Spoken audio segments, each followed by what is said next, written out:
ഏതാണ്ട് ഒരു 3 പതിറ്റാണ്ടുകളുടെ സിനിമാ ജീവിതം, ഹാസ്യം, തീക്ഷ്ണം, സാർത്ഥകമായ സംഭാവനകളുടെ ബാഹുല്യം എത്രയാണെന്നൊരു പക്ഷേ സലീംകുമാറിന്റെ മരണശേഷമാവണം നമ്മൾ അത്രയും ആഴത്തിൽ ഓർത്തിട്ടുണ്ടാവുക. അത്രയും സ്വാധീനത്തിൽ ദൈനംദിന വാർത്താദിനത്തിലൊക്കെ ആ സംഭാഷണങ്ങൾ സാന്നിധ്യമാണ്. പ്രിയപ്പെട്ട നടന്റെ വേർപാട് കേരളത്തിന് അത്രയും വേദനയുമാണ്. നമുക്ക് അത്രയും സങ്കടമാണെങ്കിൽ ചന്തുവിനും ആരോമലിനും ലാഫിംഗ് വില്ലയിൽ നഷ്ടമായത് പകരം വെക്കാനാവാത്തൊരു അഭിനേതാവിനെ അല്ല, അക്കാലം അത്രയും താങ്ങായൊരു തണൽമരം സ്വന്തം അച്ഛനാണ്. ഭൗതികമായെങ്കിലും ആ പിതാവിന്റെ സാന്നിധ്യം ഭൂമിയിലുള്ള അവസാന നിമിഷങ്ങൾ രക്തബന്ധുക്കൾക്ക്, മക്കൾക്ക് അത്രയും പ്രഷ്യസാണ്. ചങ്കുപിടയ്ക്കുന്ന സമയമാണ്. ആ വിയോഗവേദനയിലേക്ക് അന്ത്യചുംബനം പോലും കൊടുക്കാൻ സമ്മതിക്കാതെ ഇടിച്ചു കയറിയ കുറച്ച് മനുഷ്യവിരുദ്ധ കൂട്ടത്തോട് എന്താണോ നിങ്ങൾക്ക് വേണ്ടത് എന്ന ചെറുപ്പക്കാരൻ പൊട്ടിത്തെറിച്ചെങ്കിൽ അത് ക്ഷമയുടെ നെല്ലിപ്പലകയും പൊട്ടി സഹനത്തിന്റെ പാതാളത്തിലേക്ക് വീണ അവസ്ഥയാണ്. വേറെ ആരെങ്കിലും ആണെങ്കിൽ ചിലപ്പോൾ ആക്രമിച്ചേനെ, സന്ദർഭം നോക്കാതെ കൈനീട്ടി കൊടുത്തേനെ.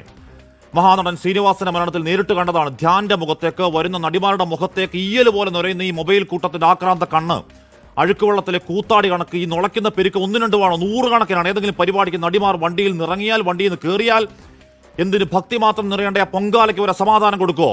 സ്ത്രീകളുടെ നേർക്ക് പോവില്ലേ അവന്റെയൊക്കെ വൃത്തികെട്ട ലക്ഷ്യങ്ങളുടെ ഹൈ ആംഗിൾ ക്യാമറ? മുഖ്യധാരാ മാധ്യമങ്ങൾ പുണ്യാളന്മാർ എന്നാണ് പരിഹാസമെങ്കിൽ അവിടെ ഒരുത്തൻ മര്യാദയോട് കാണിച്ചാൽ തിരുത്താൻ, പരാതി കൊടുക്കാൻ അവിടെ ഒരു മേലധികാരിയുണ്ട്. അവിടെ പരിഹാരമില്ലെങ്കിൽ PIB ഉണ്ട്, ലൈസൻസിങ്ങിന് നിയന്ത്രണങ്ങളുണ്ട്. അതുകൊണ്ട് നിങ്ങളെല്ലാം ഒറ്റക്കുഴി എന്ന താരതമ്യത്തിന് രാഷ്ട്രീയ ദുഷ്ടലക്ഷ്യം കൈവച്ചാൽ മതി.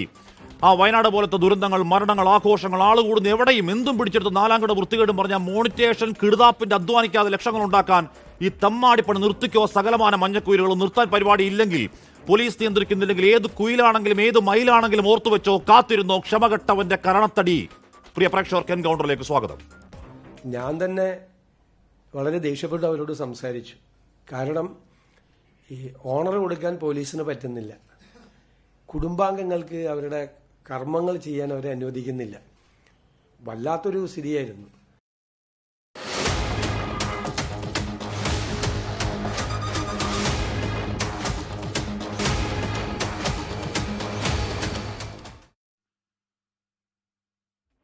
ശ്രീമതി മല്ലിക സുകുമാരൻ, ശ്രീ ജോൺ മുണ്ടക്കയ, മുതിർന്ന മാധ്യമപ്രവർത്തകൻ, ശ്രീ അശ്വന്ത് ഗോഗ്, ശ്രീ രാഹുൽ ഈശ്വർ, ശ്രീ പണിക്കർ എന്നിവർ ചർച്ചയിൽ. അത് ഞാൻ ശ്രീ മല്ലിക സുകുമാരൻ പോകുന്നു. ശ്രീമതി മല്ലിക സുകുമാരൻ, ഇതിന്റെ ദുരനുഭവം, ശ്രീ സുകുമാരന്റെ വിയോഗ സമയത്ത് നേരിട്ട് അനുഭവമുള്ള ആളുകൂടിയാണ് താങ്കൾ. അത് കഴിഞ്ഞുണ്ടായി കുറേ അനുഭവങ്ങൾ ഇത്തരത്തിൽ. ശ്രീനിവാസനടക്കം ഒരുപാട് പേർ പറയാൻ ഇനിയും വേണ്ട എന്ന് വെച്ചതാവില്ലേ ഈ സലീംകുമാറിന്റെ മകൻ സഹികെട്ട് പറഞ്ഞത്? ഇതിനൊരു അവസാനം വേണ്ടേ ശ്രീമതി മല്ലിക സുകുമാരൻ? അല്ല, തീർച്ചയായിട്ടും ഹാഷ്മി ഈ പറഞ്ഞ പോലെ പ്രകോപിതരായിട്ട് നമ്മളൊരു സത്യം പറഞ്ഞാലും നമ്മളെ ശാസിക്കുന്ന ഒരു സമൂഹത്തിലായി ഇപ്പോൾ നമ്മളെല്ലാവരും ജീവിക്കുന്നത്. ഹാഷ്മിയുടെ ജാതകം വലിയ വ്യത്യാസമൊന്നുമില്ല. ഞാൻ പറയുന്നത്, എന്നെ സംബന്ധിച്ച് പറയുകയാണെങ്കിൽ എനിക്ക് ആ കണ്ട കാഴ്ച ഒരു കാലത്തും എനിക്ക് ക്ഷമിക്കാൻ പറ്റി. എൻ്റെ മരണം വരെ ഞാൻ മറക്കത്തുമില്ല, ക്ഷമിക്കത്തുമില്ല. കാരണം എന്താണെന്ന് വെച്ചാൽ ഞാൻ ഇതേ ദുഃഖം ഞാൻ അനുഭവിച്ചതാണ്. എൻ്റെ വീട്ടിൽ നിന്ന് എൻ്റെ സുഹൃത്തിനെ കലാഭവൻ തിയേറ്ററിലോട്ട് കൊണ്ടുപോയി കിടത്തി. അപ്പോൾ സമയം നോക്കുന്നുണ്ട്, ആംബുലൻസ് വന്നു, ഇപ്പോൾ ഇനി എടുക്കാം, കാരണം അതൊരു തിയേറ്ററും കൂടെയാണ്, മറ്റുള്ള ആൾക്കാർ വരുന്നതിനും എടുക്കാം എന്നൊക്കെ പറഞ്ഞപ്പോൾ എന്തോ അവിടെ കുറച്ച് പേര്. പക്ഷേ അത് ഇന്നത്തെ അത്ര ശല്യമില്ല. ഞാനുള്ള സത്യസന്ധമായിട്ടുള്ളൊരു കാര്യം പറയാം. എങ്കിലും അവിടെ വന്നവർ, എൻ്റെ മക്കൾ ഇടവും വലവും നിൽക്കുന്നത്, ഞാനവിടെ ഒരു കസേരയിൽ ഇരിക്കുന്നുണ്ട്. അപ്പോൾ അവിടെ കിടന്ന് പാവം മമ്മൂട്ടി മോഹൻലാൽ എന്ത് തെറ്റ് ചെയ്തു, അവർ തെറ്റ് ചെയ്തു എന്നല്ല പറയുന്നത്. മമ്മൂട്ടിക്കൊക്കെ ഒരുപാട് വിഷമം ഉണ്ടായിരുന്നു അത് കാര്യത്തിൽ. അവർ വന്നു. അപ്പോൾ ഈ പിള്ളേരെല്ലാം ഇങ്ങനെ എടുത്ത് വിളിക്കുകയാണ് ഉറക്കെ, അവരുടെയൊക്കെ പേരുകൾ വെച്ച് വിളിക്കുന്നു. അയ്യോ ഇങ്ങോട്ട് നോക്കിയേട്ടാ, അങ്ങോട്ട് നോക്കിയേട്ടാ എന്നൊക്കെ പറഞ്ഞിങ്ങനെ വിളിക്കുന്നതൊക്കെ ഉണ്ട്. അപ്പോൾ ഇന്ദ്രജിത്ത് സ്വതവേ അറിയാമല്ലോ, കുറച്ചൊരു ശാന്തനാണ്. എന്തെങ്കിലും പറയാനുണ്ടെങ്കിലോ പിന്നീട് പറയും. പക്ഷേ കൊച്ചുമോനൊന്ന് 10ാം ക്ലാസ്സിൽ പഠിക്കുക, 10th പഠിക്കുകയാണ് പൃഥ്വിരാജ്. അപ്പോൾ അവൻ എൻ്റെ അടുത്ത് ചോദിച്ചു, 10th കഴിഞ്ഞ് അത് 11th കയറി. അപ്പോൾ എന്നോട് ചോദിച്ചു, അമ്മേ അവരെന്തിനാ അമ്മേ പുറത്ത് നിന്ന് ബഹളം ഉണ്ടാക്കുന്നത്? ഇവിടെ ഇത്രയും ബഹളം ഉണ്ടായിരുന്നെങ്കിൽ നമുക്ക് നമ്മളെ വീട്ടിൽ തന്നെ വെച്ചാൽ മതിയായിരുന്നു അച്ഛനെ. ഇങ്ങനെ വന്നിട്ട് ഇങ്ങനെ അച്ഛൻ മരിച്ചു കിടക്കും, ഇവരൊക്കെ എന്തിനാണ് ഇങ്ങനെ ഒരുപാട് ബഹളം വയ്ക്കുന്നത്? അപ്പോൾ ഒരു ചെറിയ മനസ്സിലൊരു 15 വയസ്സുകാരൻ്റെ മനസ്സിൽ തോന്നിയ വേദനയാണ്. അതവിടെ നിൽക്കട്ടെ, അതെൻ്റെ കാര്യം. അത് ദിവസങ്ങളോളം എടുത്തു എനിക്കത് പറഞ്ഞ് മനസ്സിലാക്കി കൊടുക്കാൻ. മോനെ, അത് അച്ഛനോടുള്ള ദേഷ്യം കൊണ്ടല്ല, അവരെ ആരാധിക്കുന്ന കുറേ പേരെ കണ്ടപ്പോൾ ശരി അവിടെ വന്നു, തിരിച്ചിറങ്ങുമ്പോൾ ഒന്ന് കാണണേ എന്നൊക്കെയുള്ള ആഗ്രഹം കൊണ്ട് പറഞ്ഞു പോയതായിരിക്കാം. പക്ഷേ ഇന്ന് കാണുന്ന സിറ്റുവേഷൻ അതല്ല. ഞാനൊരു കാര്യം തുറന്നു പറയട്ടെ. ഈ ആർക്കെങ്കിലും തോന്നുന്നുണ്ടോ പാവം സലീംകുമാറിൻ്റെ ആ ഭൗതിക ശരീരം കാണാമെന്ന 100% ആൾക്കാരും ആ അനശ്വര കലാകാരൻ്റെ വേർപാടിൽ നിന്നുണ്ടായ വേദന കാരണം ആ മുഖം ഒന്ന് അവസാനമായിട്ട് കാണാമെന്നാണെന്ന്? ഒരിക്കലുമല്ല. അവിടെ കൂടിപ്പോയാൽ ഒരു 60-70% അദ്ദേഹവുമായിട്ട് സഹകരിച്ച കലാകാരന്മാരോ സംവിധായകരോ ഒക്കെ വരുമ്പോൾ തീർച്ചയായിട്ടും ഞങ്ങളോടൊപ്പം സഹകരിച്ചൊരു കലാകാരനാണ്, ഉള്ളിലൊരു വേദന കാണും, നോക്കും. പക്ഷെ ഞാനിവിടെ കണ്ട കാഴ്ചയുണ്ടല്ലോ, അത് ആ ഒരു ഗാർഡ് ഓഫ് ഓണർ സമയത്ത് ഈ പോലീസുകാർക്ക് റൈഫിളൊന്നും പൊക്കാൻ പറ്റുന്നില്ല. എന്തൊരു കഷ്ടമാണെന്ന് ആലോചിച്ച് നോക്കണം. വിളക്ക് കത്തിച്ച് ഒരു ഇലയിൽ, ഒരു വാഴയിലയിൽ അദ്ദേഹത്തിൻ്റെ ശരീരം കിടത്തിയിരിക്കുകയാണ്.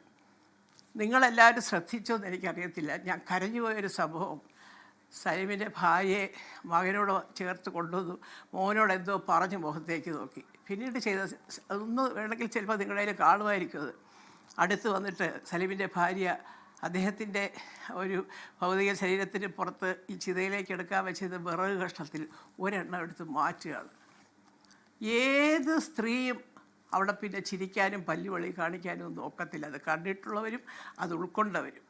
സത്യം പറഞ്ഞാൽ ഞാൻ അവിടെ നിന്ന് കരഞ്ഞുപോയി. കാരണം ആ മുഖം ആരാ, അത് പെട്ടെന്ന് ഒരു മനസ്സിൽ തോന്നുന്നത്, ഈ മുഖം ആരാ മറച്ചത്, എനിക്കൊന്ന് കാണണ്ടേ എന്ന് തോന്നുന്ന പോലത്തെ എന്തോ ഒരു പ്രത്യേക വികാരം തോന്നിയിട്ട് പാവം സുനിത ആദ്യം വന്നിട്ട് ചെയ്യുന്നത് ഈ വിറക് കഷ്ണം എടുത്ത് മാറ്റിയിട്ട് വീണ്ടും ആ മുഖത്തേക്ക് നോക്കി കരയുന്നത്.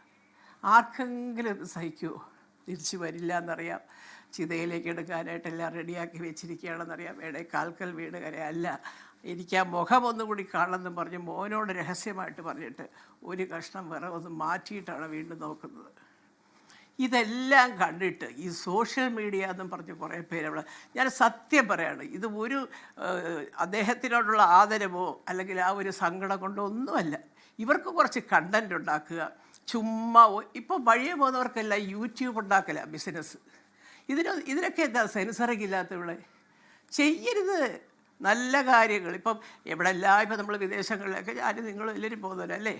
എവിടെയെങ്കിലും ചെന്ന് കഴിഞ്ഞാൽ കുട്ടികൾക്ക് വിദ്യാഭ്യാസപരമായ ഒരു മുന്നേറ്റത്തിനുള്ള യൂട്യൂബുകൾ, അല്ലെങ്കിൽ ഈ പറഞ്ഞ നാഷണൽ ജിയോഗ്രാഫിക് ചാനൽ, അതായത് ഡിസ്കവറി ചാനൽ, ഇതൊക്കെ ഉള്ളതിൻ്റെ ഇടയ്ക്ക് ഇവിടെ കിടന്നുകൊണ്ട് വഴിയേ പോകുന്ന പെണ്ണുങ്ങളെ അവരെ ഇവരെ എല്ലാം ഈ പുറകെ പോയിട്ട് ഓരോന്ന് വേണ്ടാതിരങ്ങൾ പറയുക, അവർക്കും തോന്നിയതുപോലെ സെലിബ്രിറ്റി ആവാൻ വേണ്ടി എന്തെല്ലാമോ വിവരക്കേടുകൾ അവർ കാണിക്കുന്നു. ഇങ്ങനെയുള്ള പിള്ളേരാണ് 2 ദിവസത്തേക്ക് മുമ്പ് അവിടെ വന്നത്. അവിടെ വന്നിട്ട് ഇവർ മൊബൈൽ എടുക്കുമ്പോൾ നിങ്ങൾ ശ്രദ്ധിച്ചോണം, വരുന്നവരെ എടുക്കുക, ചിരിക്കുന്നവരെ എടുക്കുക, ആ സ്ത്രീയെ എടുത്ത് ഈ സ്ത്രീയെ എടുത്തു, ആ പുരുഷനെ എടുത്ത് ഈ പുരുഷനെ എടുത്തു. വന്നത് എന്തിനാണ് നമ്മൾ? എനിക്കിപ്പോഴും മനസ്സിലാവാത്തത്. അങ്ങനെ വന്ന സ്ത്രീകളടക്കമുണ്ട്, ഒരു വിധപ്പെട്ടവരെല്ലാവരും പോകുന്നുണ്ട്. പലരും വന്ന് ഇങ്ങനെ അവിടെ കുത്തിയിരുന്നു, നോക്കി പോയി. അവിടെ വന്നത് അദ്ദേഹത്തിനെ ഒരു 10 സെക്കൻഡ് ഒന്ന് കാണുക, ആ ആത്മാവിന് വേണ്ടി ഈശ്വര ശാന്തി കിട്ടണേ എന്ന് പ്രാർത്ഥിക്കുക. അത് കഴിഞ്ഞാൽ അദ്ദേഹത്തിൻ്റെ സഹധർമ്മിണിയെ പോയി ഒന്ന് കാണണ്ടേ ഈ പെണ്ണുങ്ങളൊക്കെ? ഒന്ന് അത് കഴിഞ്ഞിട്ട് ചെറുപ്പക്കാർ ഒരാൾ വന്നിറങ്ങിയാൽ ഡോറ് തുറക്കണം, നടന്ന് കൂടെ വന്ന് സെൽഫി എടുത്ത് ഇദ്ദേഹത്തിൻ്റെ ശരീരം കിടത്തിയിരിക്കുന്നിടം വരെ വരികയാണ്. ഇതൊക്കെയാണോ ഈ നാട്ടിലെ മര്യാദ? ഇതാരോടാണ് നമ്മൾ ചോദിക്കേണ്ടത്? ആരോടും ഒന്നും പറയാനൊക്കാത്തൊരവസ്ഥയാണ്. അപ്പം അതിൻ്റെ ഇടയിൽ ജാതി വന്നു, മതം വന്നു, അത് വരുന്നു, ഇത് വരുന്നു, എന്തെല്ലാമോ ആവശ്യമില്ലാത്ത കാര്യങ്ങൾ. അത് അസൂയാണ്, മറ്റാണ്, മറിച്ചാണ്. ഒരു നല്ല കാര്യം മനസ്സ് തുറന്ന് ഒരു അമ്മയെന്നോ അമ്മുമ്മയെന്നോ വല്യമ്മയെന്നോ ഉള്ള നിലയിൽ നമുക്ക് പറയാനൊക്കത്തില്ല പുതിയ തലമുറയുണ്ട് അല്ലേ? അപ്പോഴത്തേക്ക് എന്തെല്ലാം നമ്മളെ ചീത്ത വിളിക്കുന്നത്. എനിക്ക് ഏറ്റവും എൻ്റെ സങ്കടമെന്ന്, ഈശ്വര, സലീം മരിച്ച ദിവസം ആശുപത്രിയിൽ നിന്ന് അദ്ദേഹത്തിൻ്റെ ശരീരമൊക്കെ കിടത്തി വീട്ടിലേക്ക് എടുക്കാൻ തുടങ്ങുന്നേ ഉള്ളൂ. അപ്പോൾ വന്ന പോസ്റ്റിൻ്റെ ചില കമൻസ്, അത് കഴിഞ്ഞ് ഈ പാവം പിടിച്ച മോനെ, എന്താണ് ആ മോൻ്റെ മുഖം എല്ലാവരും നമ്മൾ ശ്രദ്ധിച്ചതല്ലേ? ഒരു ഗാർഡ് ഓഫ് ഓണർ കൊടുക്കാനുള്ള സൗകര്യം പോലും ഈ ആൾക്കാർ കൊടുക്കുന്നില്ല. അപ്പോൾ ഏത് നട്ടലുള്ള മോനാണ്? ഒന്ന് മാറി നിൽക്കണോ അവിടുന്ന് എന്ന് പറയത്തില്ലേ? എന്താ ആരും പറയാത്തൊരു കാര്യമാണ്? ഇത്രയും അധപ്പതിച്ചു പോയ ഒരു യുവതലമുറ മൊബൈലും കൂടെ ഇവരെ ഒരു പരിധി വരെ വളർത്തുന്നത് ഈ PR ടീമെന്ന് പറഞ്ഞിപ്പോൾ കണ്ടവരുടെ കൂടെയൊക്കെ പുറകെ ഉണ്ട്. കാശ് കൊടുത്ത് കൂടെ കൊണ്ടു കിടക്കുക. ചെരുപ്പിൻ്റെ തൊട്ട് തലമുടി കെട്ടിയിരിക്കുന്ന സാധനം വരെ പെണ്ണുങ്ങളുണ്ട്. ആണുങ്ങളോടും അത് തന്നെ, ഷർട്ട്, ബെൽറ്റ്, ഷൂ, ഇതൊക്കെയാണ് വലിയ സംഭവങ്ങൾ ഇപ്പോൾ നാട്ടിൽ നടക്കുന്നത്. ഈശ്വരനെ വിചാരിച്ച് ഞാൻ പറഞ്ഞത്, നിങ്ങളെപ്പോലെയുള്ള ശക്തമായ മെയിൻ സ്ട്രീം ചാനലുകൾ ഇതിനെതിരെ സംസാരിക്കണം. അല്ല, അതിന് ഇത് പാടില്ല. ഇവിടെ അതിന് എന്നെ സംസാരിക്കാൻ ഇതൊന്നും പറ്റില്ല. ഇത് ഇതെല്ലാ നിയമങ്ങളും ലംഘിക്കുകയാണ്. ഞാൻ വെച്ചു ഒരു മിനിറ്റ്. ഇത് വേണ്ട.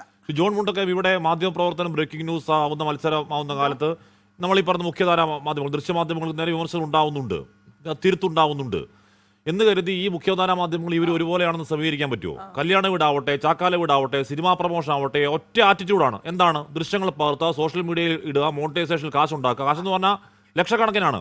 ഇനിയും നിയന്ത്രിക്കാതെ പറ്റുമോ ശ്രീ ജോൺ മുണ്ടക്കയം? അതെ,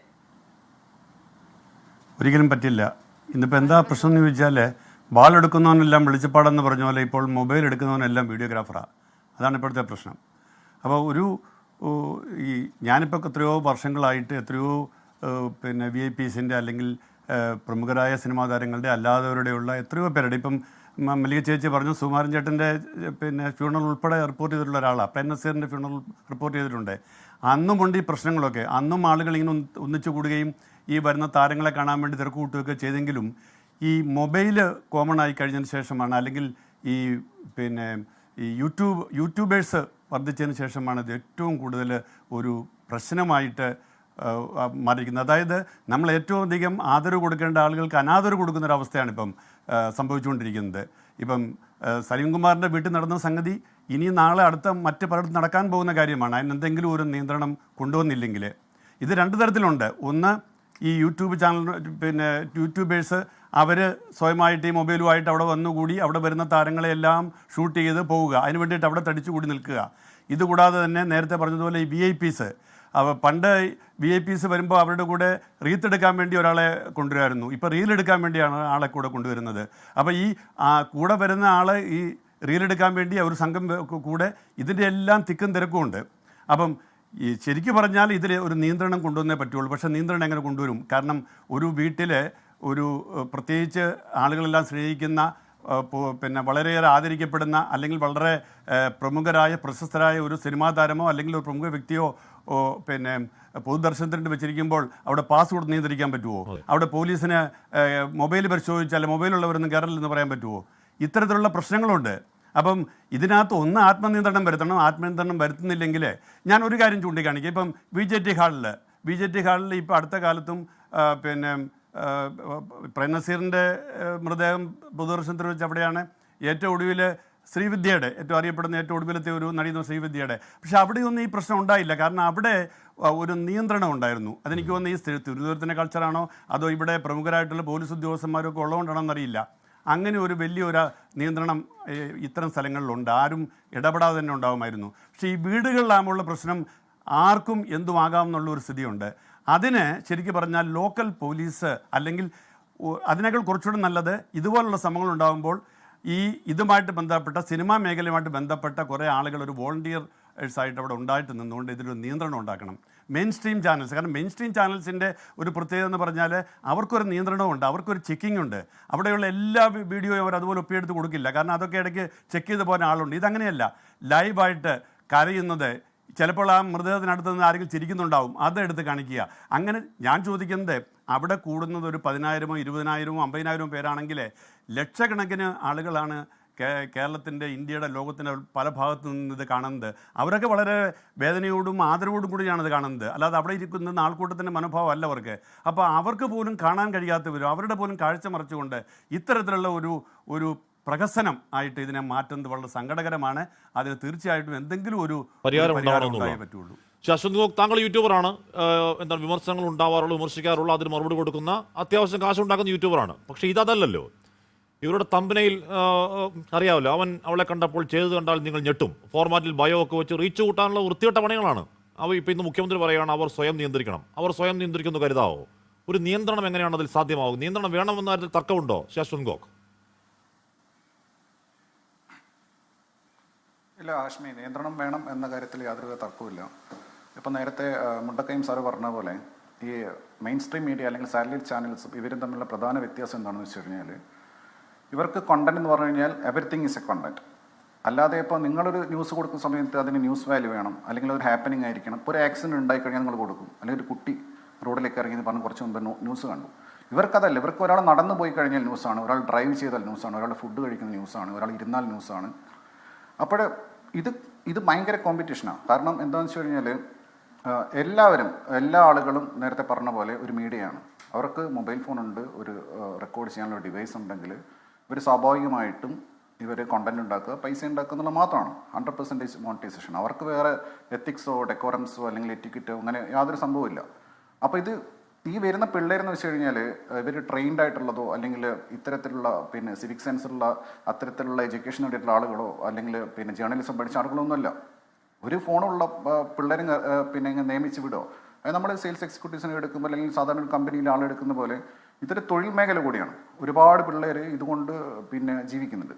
അപ്പം ഇവർക്ക് മുഖമില്ല, കാരണം ഇവർ ക്യാമറയുടെ പുറകിൽ നിൽക്കുന്നത്. കാരണം അതാണ് ഇവരുടെ ധൈര്യം. അപ്പോൾ ക്യാമറയുടെ മുമ്പിൽ നിന്ന് സംസാരിക്കുന്ന ആളുകൾക്ക് അതിന് റെസ്പോൺസിബിലിറ്റി ഉണ്ട്. ഇത് ക്യാമറയും കൊണ്ട് പിള്ളേരെ വിടുവാണ്.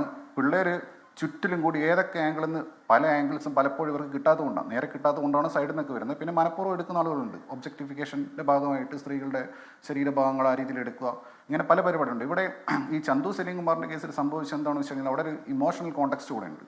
കാരണം ഇതൊരു സിനിമയുടെ 100 കോടി ആഘോഷിച്ച് കേക്ക് മുറിക്കുന്ന സംഭവമല്ല നടക്കുന്നത്. നേരത്തെ ആഷ്മി ഇൻട്രൊഡക്ഷൻ പറഞ്ഞ പോലെ ഒരു പിതാവിൻ്റെ മരണത്തിൽ അത്രയും ഇമോഷണലായിട്ട് ബ്രേക്ക് ഡൗൺ ആയി നിൽക്കുന്ന ഒരു മനുഷ്യനാണ്.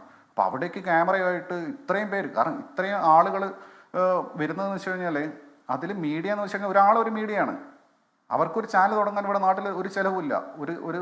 ഒരു ഗൂഗിൾ അക്കൗണ്ട് തുടങ്ങി ആർക്കും ചാനൽ തുടങ്ങാം. അതിന് എന്ത് പേര് വേണം ഇടാം. ഈ പറഞ്ഞ കുയിലോ മൈലോ എന്ന് പറഞ്ഞ പോലെ എന്ത് പേര് വേണം ഇടാം.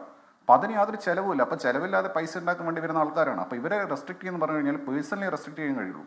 അല്ലാതെ ഇതിന് വല്ല ഇത്തരത്തിൽ റെഗുലേഷനോ കാര്യങ്ങളോ ഉള്ളതായിട്ട് എൻ്റെ അറിവിലില്ല. സ്വാഭാവികമായിട്ട് ഇപ്പം അമ്മയുടെ മീറ്റിംഗ് നടക്കുന്ന സമയത്ത് ഇവരെ പുറത്ത് നിർത്തുന്നതായിട്ട് ഞാൻ കാണാം. അമ്മയുടെ മീറ്റിംഗ് നടക്കുന്ന സമയത്ത് ഇവരകത്ത് കയറ്റാറില്ല. ഇവരെ അനുവദിച്ച 1-2 യൂട്യൂബേഴ്സിന് മാത്രമേ അകത്ത് കയറ്റാറുള്ളൂ. കാരണം ഇവരെ മുഴുവൻ ഈ അമ്മയുടെ മീറ്റിങ്ങിനകത്ത് കയറ്റി വിട്ട് കഴിഞ്ഞാൽ ഇവരെല്ലാ സൂപ്പർ സ്റ്റാർസിനും ഉൾപ്പെടെയുള്ള നടിമാരും ഉൾപ്പെടെ എല്ലാം എടുത്ത് പരിപാടി കൊള്ളാക്കും. അപ്പോൾ അവർ പുറത്ത് നിർത്തും. അപ്പോൾ അവർ കാറിൽ ഇറങ്ങി വരുന്നവരെ അവർക്ക് എടുക്കാൻ പറ്റുന്നു. അതുപോലെ ഇരിക്കുന്നൊന്നും ഇനി മരണ വീട്ടിലൊക്കെ ബൗൺസേഴ്സിനെ വെക്കേണ്ടി വരും. കാരണം ഇവർ മറ്റുള്ള സ്ഥലങ്ങളിൽ ബൗൺസേഴ്സ് ആയിട്ടാണ് പോകുന്നത്. വലിയ സ്റ്റാർസൊക്കെ വലിയ ബൗൺസേഴ്സ് വെച്ചിട്ടാണ് പോകുന്നത്. അപ്പോൾ സ്വാഭാവികമായിട്ടും നിയന്ത്രിക്കുക എന്ന് പറയുന്നത് ഈ പറഞ്ഞ പോലെ ഒരുപാട് പരിമിതികളുണ്ട്. ഇല്ലെങ്കിൽ വളരെ സ്ട്രിക്റ്റ് ആയിട്ട് ഇവരെ പുറത്തു നിർത്തേണ്ടതായിട്ട് വരും. വേറെ വഴിയുള്ളതായിട്ട് എനിക്ക് തോന്നുന്നില്ല. നിലവിൽ ഇല്ലെങ്കിൽ നിയമപരമായിട്ട് നേരിടേണ്ടി വരും. നിയമം നേരിട്ടാതിന് മറ്റു ചില പ്രശ്നങ്ങളൊക്കെ ഉണ്ടല്ലോ. അത് മൊത്തത്തിൽ അതങ്ങ് സ്വയം നിയന്ത്രണം തന്നെ ഏറ്റവും പ്രധാനപ്പെട്ട വഴി. ശ്രീ പണിക്കർ ഇവിടെ ചന്തു പറഞ്ഞപ്പോഴേക്കും ചന്തുവിനെ നിന്നെ കാണിച്ചാൽ എവിടെ, നിന്നെ തുലച്ചുള്ള എവിടെ എന്നൊക്കെ പറഞ്ഞിട്ട് തുടങ്ങിയിട്ടുണ്ട്. ശ്രീത് പണിക്കർ, ഇവിടെ എത്ര ഹോട്ടലുണ്ട്, എത്ര ബാർബർ ഷോപ്പുണ്ട്, എത്ര ചെറുതും വലുതുമായ കടകളുണ്ട്, എത്ര ജ്യൂസ് ഷോപ്പുണ്ട്, എത്ര തട്ടുകടകൾ എന്നതിനൊക്കെ വിവിധ സ്ഥലങ്ങളിൽ സർക്കാർ കൃത്യമായ കണക്കുണ്ട്. എന്നാൽ എത്ര ഓൺലൈൻ മാധ്യമങ്ങളുണ്ട് എന്നൊരു കണക്ക് ഇതേവരെ ഉണ്ടായിട്ടില്ല. അതെന്തുകൊണ്ടാണ്?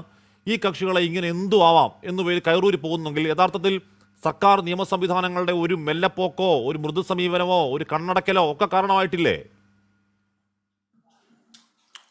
തീർച്ചയായിട്ടും ഇപ്പോൾ ഉണ്ടായിരിക്കുന്ന ആ വിഷയത്തിനെ മറികടക്കുന്നതിന് വേണ്ടി നിലവിൽ തന്നെ നിയമങ്ങളുണ്ട് എങ്കിൽ പോലും ആ നിയമങ്ങളൊന്നും തന്നെ എങ്ങും നടപ്പാക്കാറില്ല എന്നതിൻ്റെ ഒരു ലാഭം സൗകര്യമായിട്ട് ഇവരെല്ലാവരും തന്നെ ഉപയോഗിക്കുന്നുണ്ട് എന്ന് നമുക്ക് കൃത്യമായിട്ട് അറിയാം.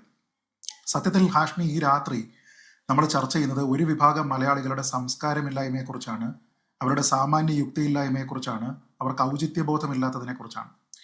അതിൻ്റെ പീക്ക് ലെവൽ എന്താണെന്ന് മനസ്സിലാക്കണമെങ്കിൽ അവർ കാട്ടിയ മര്യാദകേടിനെതിരെ അവരോട് സലീമേട്ടൻ്റെ മകൻ അവിടെ നിന്ന് പ്രതികരിക്കുമ്പോൾ ഈ നാണമില്ലാത്ത കൂട്ടങ്ങൾ അതിനെയും റീലാക്കി പോസ്റ്റ് ചെയ്തു എന്നുള്ളതാണ്. അങ്ങനെയുള്ള ആൾക്കാർക്ക് സാമാന്യ യുക്തിയോ ഔചിത്യമോ ഒക്കെ ഉപദേശിച്ചിട്ട് ഒരു കാര്യവുമില്ല എന്ന് നമുക്കറിയാം. അതുകൊണ്ട് തന്നെ നിയമങ്ങൾ കൂടുതൽ കാർക്കശ്യത്തോടു കൂടി നടപ്പാക്കുക എന്നുള്ളതാണ് പ്രധാനം. സത്യത്തിൽ ഇങ്ങനെ ഒരു മൊബൈലും തൂക്കിക്കൊണ്ട് ഈ വീട്ടിലേക്ക് കടന്നു വരുന്ന ഈ കീടങ്ങൾ അവരുണ്ടാക്കിയിരിക്കുന്ന ബുദ്ധിമുട്ട് എന്ന് പറയുന്നത് കൂട്ടം കൂടി നിന്ന് ബന്ധുക്കൾക്ക് മറ്റുള്ള ആൾക്കാർക്ക് ബുദ്ധിമുട്ടുണ്ടാക്കുന്നു, കുടുംബാംഗങ്ങളുടെ പേഴ്സണൽ സ്പേസിലേക്ക് ഇടിച്ചു കയറി അവരുടെ സ്വകാര്യ ദുഃഖ നിമിഷങ്ങൾ പകർത്തുന്നു, മരിച്ച വ്യക്തിയെ, അദ്ദേഹത്തിൻ്റെ ഉറ്റ ബന്ധുക്കളെ, വേണ്ടപ്പെട്ടവരെ, അവിടെ വരുന്ന പ്രശസ്തരെ ഒക്കെ തന്നെ വിറ്റ് വരുമാന മാർഗമാക്കി മാറ്റുന്ന തരത്തിലുള്ള ചരക്കാക്കി മാറ്റുന്നു. അതാണ് അവർ ചെയ്യുന്നത്. സത്യത്തിൽ ഒരു മരണ വീട്ടിൽ ബഹുമാനിക്കപ്പെടേണ്ടത് ആ വീട്ടുകാരുടെ സ്വകാര്യതയും അന്തസ്സുമാണ് എന്നതിനെക്കുറിച്ച് ഒരു സാമാന്യ ബോധമാണ്. അതിവർക്കില്ല. സന്തോഷമുള്ള ഒരിടത്തേക്ക് ചെല്ലുന്നത് പോലെ അല്ല സങ്കടം നിറഞ്ഞ ഒരു സ്ഥലത്തേക്ക് ചെല്ലേണ്ടത് എന്നുള്ളത് സാമാന്യ ബോധമാണ്. പക്ഷെ അതുപോലും ഇല്ലാത്ത കോമാളികളാണ് ഇവരെന്നുള്ള കാര്യത്തിൽ ഒരു തർക്കവുമില്ല. മരിച്ച ആൾക്കാരുടെ ഉറ്റവരെ പോലും ഈ വിധം പ്രകോപിപ്പിക്കുന്ന തരത്തിൽ ഒരു തരത്തിലുള്ള സഹാനുഭൂതി ഇല്ലാതെ, അനുകമ്പയില്ലാതെ, കരുതലില്ലാതെ തോന്നിയവാസം കാണിക്കുന്നത് ആ മരിച്ച വ്യക്തിയോടുള്ള അപമാനം എന്ന നിലയ്ക്ക് മാത്രമേ കരുതാൻ കഴിയൂ. സത്യത്തിൽ ഇതെല്ലാം ഓൺലൈൻ കോണ്ടന്റ് ആക്കുന്ന സമയത്ത് ഇതിന് പണം കിട്ടുമെന്നുള്ള ലാഭേച്ഛ കൊണ്ട് മാത്രമാണ് ഈ മര്യാദയില്ലാത്തവന്മാരവിടെ ചെല്ലുന്നത്. അതല്ലാതെ സലീം കുമാറിനോടുള്ള സ്നേഹം കൊണ്ടല്ല, അദ്ദേഹത്തിന് സിനിമാ മേഖലയിലുള്ള സംഭാവനകൾ എത്രയാണ് എന്നതിനെക്കുറിച്ച് മനസ്സിലാക്കിയിട്ടല്ല. ഈ മരണപ്പെട്ട ആളിനോടൊപ്പം ഇരിക്കാനായിട്ട് ഇനി അദ്ദേഹത്തിന്റെ ഉറ്റവർക്ക്, അദ്ദേഹത്തിന്റെ കുടുംബാംഗങ്ങൾക്ക് ഏതാനും മണിക്കൂറുകൾ, മിനിറ്റുകൾ മാത്രമേ ബാക്കിയുള്ളൂ. അങ്ങനെയുള്ള ഒരു യാഥാർത്ഥ്യം പോലും തിരിച്ചറിയാതെയാണ് ഇവരവിടെ തിക്കിത്തിരക്കുന്നത്. സത്യത്തിൽ ഈ സ്വകാര്യതയെ മാനിക്കാതെ ഇവർ ഇത്തരത്തിലുള്ള വീഡിയോ എടുക്കുന്നു, എന്നിട്ട് അത് പോസ്റ്റ് ചെയ്യുന്ന പാറ്റേൺ ഒന്ന് ആലോചിച്ച് നോക്കൂ. ഉള്ളുപിടഞ്ഞ ചന്തു പൊട്ടിക്കരയുന്നു എന്ന് പറഞ്ഞിട്ട് ഒരു ക്യാപ്ഷൻ ഇടുന്നു. എന്നിട്ട് ഇന്നലെ എൻ്റെ നെഞ്ചിലെ കുഞ്ഞു മൺവിളക്കൂതിയില്ലേ എന്നുള്ള പാട്ട് കേട്ടുന്നു. എന്നിട്ട് റീല് കട്ട് ചെയ്തിട്ട് പോസ്റ്റ് ചെയ്യുകയാണ്. നരാധമന്മാർക്കല്ലാതെ ഇത് ചെയ്യാൻ കഴിയുമോ എന്ന് ആലോചിച്ച് നോക്കൂ. കാരണം സലീമേട്ടൻ്റെ മകൻ അവിടെ നിന്ന് കരയുമ്പോൾ, ഈ ആൾക്കാരോട് കയർക്കുമ്പോൾ, അത് ചിത്രീകരിച്ചവന്റെ മനസ്സിൽ സത്യത്തിൽ ലഡ്ഡു പൊട്ടുകയാണ്. ദാ പുതിയ കോണ്ടന്റ് വരുന്നു, ദാ പുതിയ കോണ്ടന്റ് വരുന്നു എന്നാണ് അവന്റെ മനസ്സിൽ അവൻ ചിന്തിക്കുന്നത്. ഇതൊരു റീലാക്കിയാൽ ആദ്യത്തേതിനേക്കാൾ നന്നായിട്ട് ഇത് ഓടില്ലേ? എത്രയും പെട്ടെന്ന് വീട്ടിലേക്ക് പോയതിനു ശേഷം ഇത് കട്ട് ചെയ്തിട്ട് റീലാക്കണ്ടേ? എന്ത് ക്യാപ്ഷനാണ് ഇതിനിടേണ്ടത്? ഏത് പാട്ട് ഇതിൽ കേട്ടും? ഈ രീതിയിലത്തേക്കുള്ള സാഹചര്യങ്ങൾ ഇനിയും ഉണ്ടാകുന്നുണ്ടോ എന്ന് സത്യത്തിൽ ഇരവിഴുങ്ങാൻ നോക്കി നിൽക്കുന്ന ഒരു കഴുകനെ പോലെയാണ് ഇവരൊക്കെ കൂടി അവിടെ നിൽക്കുന്നത്. അല്ലാതെ മനുഷ്യത്വം ഉണ്ടായിട്ടല്ല, സഹാനുഭൂതി ഉണ്ടായിട്ടല്ല, അനുകമ്പ ഉണ്ടായിട്ടല്ല. അപ്പൊ അങ്ങനെ കോണ്ടന്റ് ഉണ്ടാക്കാം എന്ന് പറഞ്ഞു നിൽക്കുന്ന ആൾക്കാരോട് അവരെ ട്രീറ്റ് ചെയ്യുന്നതിന് വേണ്ടി സത്യത്തിൽ സർക്കാർ പറയേണ്ടുന്ന ഒരൊറ്റ കാര്യം മാത്രമേ ഉള്ളൂ. നിയമനിർമ്മാണം പിന്നീടാവട്ടെ, ഒരു മരണ വീട്ടിലേക്ക് ഒരാളിന് മൊബൈൽ തൂക്കിക്കൊണ്ട് ചെല്ലാൻ കഴിയില്ല എന്ന് പറയുക. അത് നടപ്പാക്കാനുള്ള ഉത്തരവാദിത്വം നമുക്ക് പോലീസ് തുടങ്ങിയ എൻഫോഴ്സ്മെന്റ് സംവിധാനമൊക്കെ ഉണ്ട്. പക്ഷേ വീട്ടുകാരുടെ ഉത്തരവാദിത്തമായിട്ട് അതിനെ മാറ്റുക, ഉറ്റ ബന്ധുക്കളുടെ ഉത്തരവാദിത്തമായിട്ട് അത് മാറ്റുക. വേണമെങ്കിൽ അവിടെയൊക്കെ എഴുതി വെക്കാമല്ലോ, ഇവിടെ മൊബൈൽ ഉപയോഗിച്ച് ചിത്രീകരിക്കാൻ പാടില്ല എന്ന രീതിയിലത്തേക്ക്. അങ്ങനെയാണെങ്കിൽ മാത്രമേ മറ്റുള്ളവന്റെ വേദന വിറ്റും പണം ഉണ്ടാക്കാം എന്ന് ചിന്തിക്കുന്ന ഇവന്മാരെയൊക്കെ തന്നെ നമുക്ക് നിലയ്ക്ക് നിർത്താനായിട്ട് കഴിയുകയുള്ളൂ. ഈ കൂട്ടരെ എല്ലാം കൂടെ ചേർത്തിട്ടാണ് നമ്മൾ ഈ പ്രബുദ്ധ മലയാളികൾ എന്ന് വിളിക്കുന്നതെന്ന് ആലോചിച്ച് നോക്കണം. മലയാളികളെന്ന് പോട്ടെ, ഇവനെയൊക്കെ മനുഷ്യഗണത്തിൽ തന്നെ കൂട്ടാനായിട്ട് കഴിയില്ല. അത്രത്തോളം വലിയ ആഭാസമാണ് ഇവരെല്ലാവരും തന്നെ ചെയ്യുന്നത്. വിദേശത്ത് ഇതുമായി ബന്ധപ്പെട്ട് കുറേയധികം നിയമനിർമ്മാണങ്ങളുണ്ട്. ഇപ്പോൾ ഒരു മരണ വീട്ടിൽ അവിടെ ചിത്രീകരിക്കാനായിട്ട് ആരെങ്കിലും ഉദ്ദേശിക്കുന്നുണ്ടെങ്കിൽ അതുമായി ബന്ധപ്പെട്ട ഈ കുടുംബമാണ് അവരുടെ ഒരു ഫാമിലിയുടെ ഒരു റെപ്രസെൻറ്റേറ്റീവിനെ അതിനു വേണ്ടിയിട്ട് ഏർപ്പെടുത്തുന്നത്. ആ ആളിനോട് ചെന്ന് സംസാരിക്കുക, അയാൾ അനുവദിക്കുകയാണ് എങ്കിൽ മാത്രം അത് കുടുംബത്തിന്റെ കൺസെന്റ് കണ്ടുകൊണ്ട് ചിത്രീകരിക്കുകയാണ്. ഇത് അങ്ങനെയുള്ള ഒരു കാര്യമില്ല. കുടുംബത്തിലുള്ള ആൾക്കാരോ ബന്ധുക്കളോ ആരെങ്കിലും പറഞ്ഞു കഴിഞ്ഞാൽ, ഇവിടെ സലിമേട്ടന്റെ മകൻ തന്നെ പറഞ്ഞിട്ട് ഇവരാരെങ്കിലും കേൾക്കാൻ തയ്യാറായോ? ആ രീതിയിലുള്ള കാര്യങ്ങളില്ല. പൊതുദർശനത്തിന് പോകുന്ന സമയത്ത് ഇവരെവിടെയാണ് നിൽക്കേണ്ടത് എന്നതുമായി ബന്ധപ്പെട്ട് നമ്മുടെ നാട്ടിൽ ഒരു തരത്തിലുള്ള നിയമവുമില്ല. ആർക്കൊക്കെ ഇത് ചിത്രീകരിക്കാം എന്നതുമായി ബന്ധപ്പെട്ട നിയമമില്ല. ഈ ശരീരം അവിടെ പൊതുദർശനത്തിന് കിടത്തിയിരിക്കുന്നതിന്റെ എത്ര അകലെ നിൽക്കാം എന്നതുമായി ബന്ധപ്പെട്ട നിയമമില്ല. വിദേശ രാജ്യങ്ങളിലൊക്കെ അതുമായി ബന്ധപ്പെട്ട് പോലും ഗൈഡ് ലൈൻസ് ഉണ്ട്. അതായത് നിങ്ങൾ സൂം ലെൻസ് ഉപയോഗിക്കുന്നുണ്ടെങ്കിൽ ഇങ്ങനെ ആയിരിക്കണം, നിങ്ങൾ അതിന് മൈക്ക് ശബ്ദം എടുക്കുന്നുണ്ടെങ്കിൽ അത് ഇന്നതുപോലെ ആയിരിക്കണം. ഈ പൂൾ സിസ്റ്റം പോലും ഉപയോഗിക്കാറുണ്ട്. അതായത് 1-2 ക്യാമറകൾ നിയമപരമായിട്ട് അനുവദിക്കും. എന്നിട്ട് അവരെടുക്കുന്ന ഫുട്ടേജാണ് എല്ലാ ആൾക്കാർക്കും കൊടുക്കുക. ഈ ഫാമിലി മെമ്പേഴ്സിനെയോ അല്ലെങ്കിൽ ഗ്രീവ് ചെയ്യുന്ന ആൾക്കാരെയോ ക്ലോസപ്പ് ആയിട്ട് ഷോട്ട് എടുക്കാനായിട്ട് പാടില്ല. ഇങ്ങനെയുള്ള കുറെ കാര്യങ്ങളുണ്ട്. ഇവിടെ അതൊന്നുമില്ലാതെ സ്വകാര്യ വ്യക്തിയുടെ ഒരു ഇടത്തിലേക്ക്, ഒരു വീട്ടിലേക്ക് പോയിട്ട്, ഒരു പൊതുദർശനത്തിന് കിടക്കുന്ന ഹാള് പോലുമല്ല, അവിടെ പോയതിനു ശേഷം ഇവിടെ ഇവന്മാരുടെയൊക്കെ എന്തോ വലിയ അധികാരമാണ് എന്ന മട്ടിലേക്ക് നിൽക്കുക. ഇത് പല ലെവലിലുണ്ട് കേട്ടോ. നമ്മൾ കണ്ടതാണ്, മുഖ്യമന്ത്രി അവിടെ വരുന്ന സമയത്ത് അതിനിടയ്ക്ക് ഷോൾ ഇടാൻ വേണ്ടിയിട്ട് ഒരുത്തൻ ചാടിപ്പോകുന്നത് കണ്ടതാണ്. ആ ഒരു ഒറ്റ കാര്യത്തിന്റെ പുറത്ത് അവനെ സത്യത്തിൽ പാർട്ടിയുടെ പ്രാഥമിക അംഗത്വത്തിൽ നിന്ന് തന്നെ റദ്ദാക്കേണ്ടതാണ്. കാരണം ഈ സാമാന്യ ബോധമില്ലാത്ത ആൾക്കാർ പാർട്ടിക്ക് എന്ത് തരത്തിലുള്ള ഇംപ്രഷനാണ് ആൾക്കാരിലേക്ക് ഉണ്ടാക്കാൻ വരുന്നത്? സിനിമാ നടന്മാരൊക്കെ നടന്നു വരുന്ന സമയത്ത് അവിടെ നിന്നിട്ട് ഷെയ്ഖ് ഹാൻഡിന് കൈ നീട്ടുക, അവരെ എല്ലാ ആൾക്കാരോടും ചെന്നിട്ട് സെൽഫി എടുക്കുക, ഈ രീതിയിലൊക്കെ ചിന്തിക്കുക. ഇത് ഈ എടുക്കുന്ന ആൾക്കാരെ നമ്മൾ കുറ്റം പറയുന്ന സമയത്ത് ഒരു കാര്യം കൂടെ നമ്മൾ നോക്കണം. ഈ റീലുകളൊക്കെ നമ്മൾ വരുന്ന സമയത്ത് കാണുമല്ലോ, അതിൽ എത്ര പേര് ലൈക്ക് ചെയ്തിട്ടുണ്ടെന്ന്. ഈ കമന്റുകളിൽ പലതും തെറിവിളിയായിരിക്കും, പക്ഷെ ആ ലൈക്ക് ചെയ്തിരിക്കുന്ന ആൾക്കാരുടെ എണ്ണം നോക്കൂ, എത്ര ലൈക്കുകളാണെന്ന് നോക്കൂ. ഇങ്ങനെ പ്രോത്സാഹിപ്പിക്കുന്ന, ഇത് കാണാനായിട്ട് താല്പര്യമുള്ള, ഇതേ മനസ്ഥിതിയുള്ള, എന്നാൽ ഈ മൊബൈൽ എടുത്തുകൊണ്ട് ചിത്രീകരിക്കാൻ ഇറങ്ങാത്ത കുറേയധികം ആൾക്കാരുണ്ട്.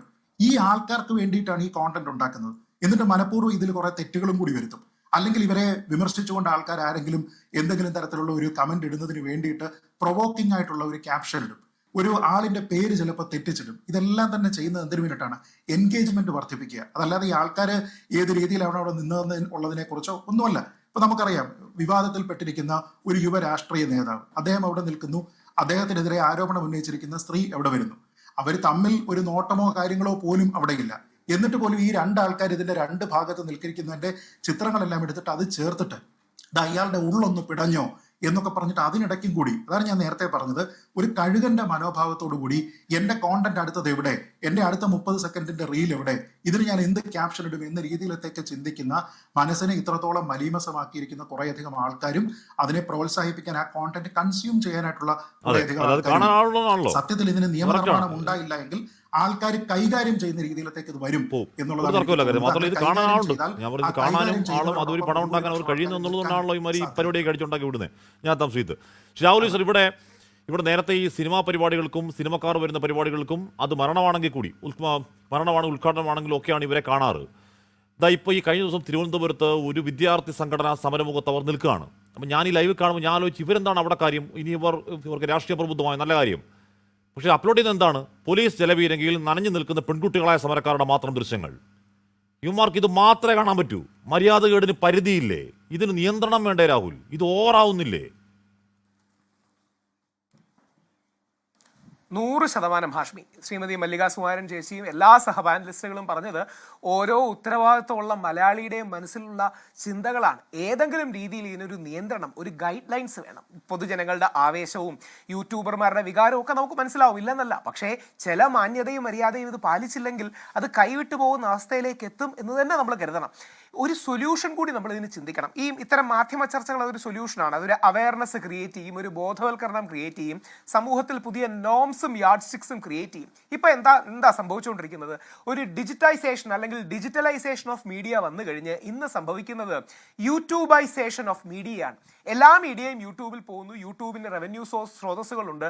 അതുകൊണ്ട് കണ്ട യൂട്യൂബ് അല്ലെങ്കിൽ ഇൻസ്റ്റാഗ്രാമൈസേഷൻ ഓഫ് മീഡിയയും ഈ റീൽ വൽക്കരണം വളരെയധികം നടക്കുന്നു. അപ്പം ഇതിൽ നിന്ന് പരമാവധി ആൾക്കാർ ലാഭം ഉണ്ടാക്കാൻ നോക്കുക.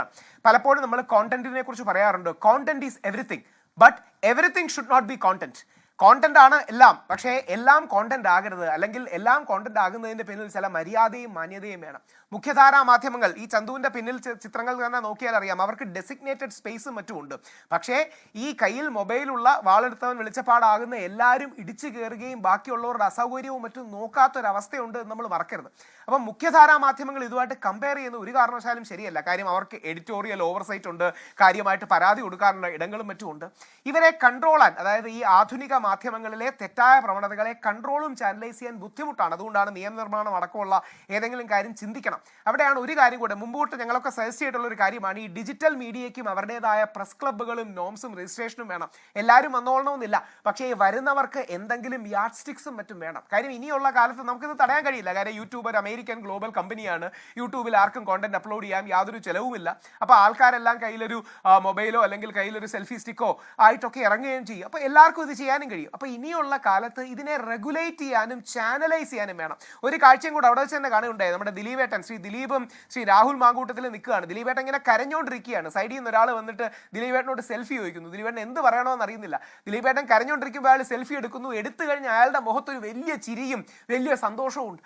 അപ്പം പൊതുജനങ്ങൾക്ക് അല്ലെങ്കിൽ ഈ ക്യാമറയുമായിട്ട് വരുന്നവർക്കും ഔചിത്യവും മര്യാദയും തുടങ്ങിയ കാര്യങ്ങൾ ഇല്ലെങ്കിൽ വളരെ ബുദ്ധിമുട്ടാണ്. അപ്പോൾ ഏതെങ്കിലും രീതിയിൽ ഈ യൂട്യൂബേഴ്സോ ഡിജിറ്റൽ മീഡിയ എന്ന് പറയുന്നതിനെ ചാനലൈസ് ചെയ്യുകയും മുഖ്യധാരയുടെ നോംസ് ആൻഡ് എറ്റിക്വറ്റ്സ് അല്ലെങ്കിൽ എന്തെങ്കിലും റെഗുലേഷൻ ലെവലിലേക്ക് വരികയും, അടുത്താണ് പ്രധാനം, ഇവരിത് പാലിച്ചില്ലെങ്കിൽ ഏതെങ്കിലും രീതിയിലുള്ള റെഗുലേറ്ററി മെഷേഴ്സ്, പ്യൂണിറ്റീവ് മെഷേഴ്സ് ഇവർക്ക് മേലിൽ കൊണ്ടുവരാനുള്ള ഒരു സംവിധാനവും വേണം. ഇല്ലെങ്കിൽ എന്തെങ്കിലും ഒരു ഫിയർ ഓഫ് ലോ ഇല്ലെങ്കിൽ പലപ്പോഴും ആൾക്കാർ തെറ്റ് ചെയ്യുന്നതിൽ നിന്ന് മാറി നിൽക്കില്ല. അപ്പോൾ സമഗ്രമായി ശ്രീ വി.ഡി. സതീശനൊക്കെ ഈ കാര്യത്തിൽ വളരെ പ്രഗത്ഭരാണ്. നമ്മുടെ ആഭ്യന്തരമന്ത്രി ശ്രീ രമേശ് ചെന്നിത്തല അടക്കമുള്ളവർ ഈ വിഷയത്തെക്കുറിച്ച് ചിന്തിച്ച് ഒരു റെഗുലേറ്ററി ഫ്രെയിംവർക്ക് ഇത്തരം കാര്യങ്ങളിൽ കൊണ്ടുവന്നില്ലെങ്കിൽ കൂടുതൽ അപകടത്തിലേക്കാണ് നമ്മൾ പോകുന്നതെന്ന് യാതൊരു സംശയവും വേണ്ട.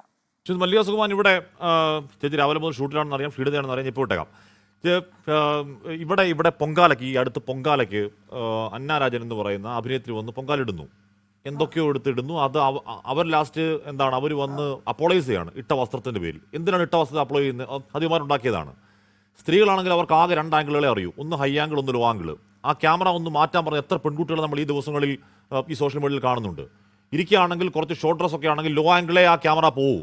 ആരെങ്കിലും ഈ കർശനമായ ഈ ആംഗിളുകൾക്ക് കട്ട് പറയാൻ സമയമായി എന്ന് പറഞ്ഞാൽ ഇത് കാണാൻ ആളുണ്ട്, ഇത് വെച്ച് പണം ഉണ്ടായിക്കൊണ്ടിരിക്കുകയാണ്. അങ്ങനെയാണ് എന്ത് പോക്കാത്? സത്യമാണ്. കാരണം ഞാൻ ഇപ്പം സത്യം പറയുകയാണെങ്കിൽ ഇവിടെ ഈ ചടയമംഗലം നിലമേൽ ഏരിയയിൽ ഒരു ഷൂട്ടിങ്ങിൽ പങ്കെടുത്തുകൊണ്ടിരിക്കുക. ഇത് ഞാനും കണ്ടതാണ്. ഇവിടെ ഈ ചെറുപ്പക്കാരെ നിയന്ത്രിച്ച് ഉപദേശിച്ച് അവബോധം വേണം, ലോകപരിചയം വേണം, ഇതാരോട് പറയാനാ?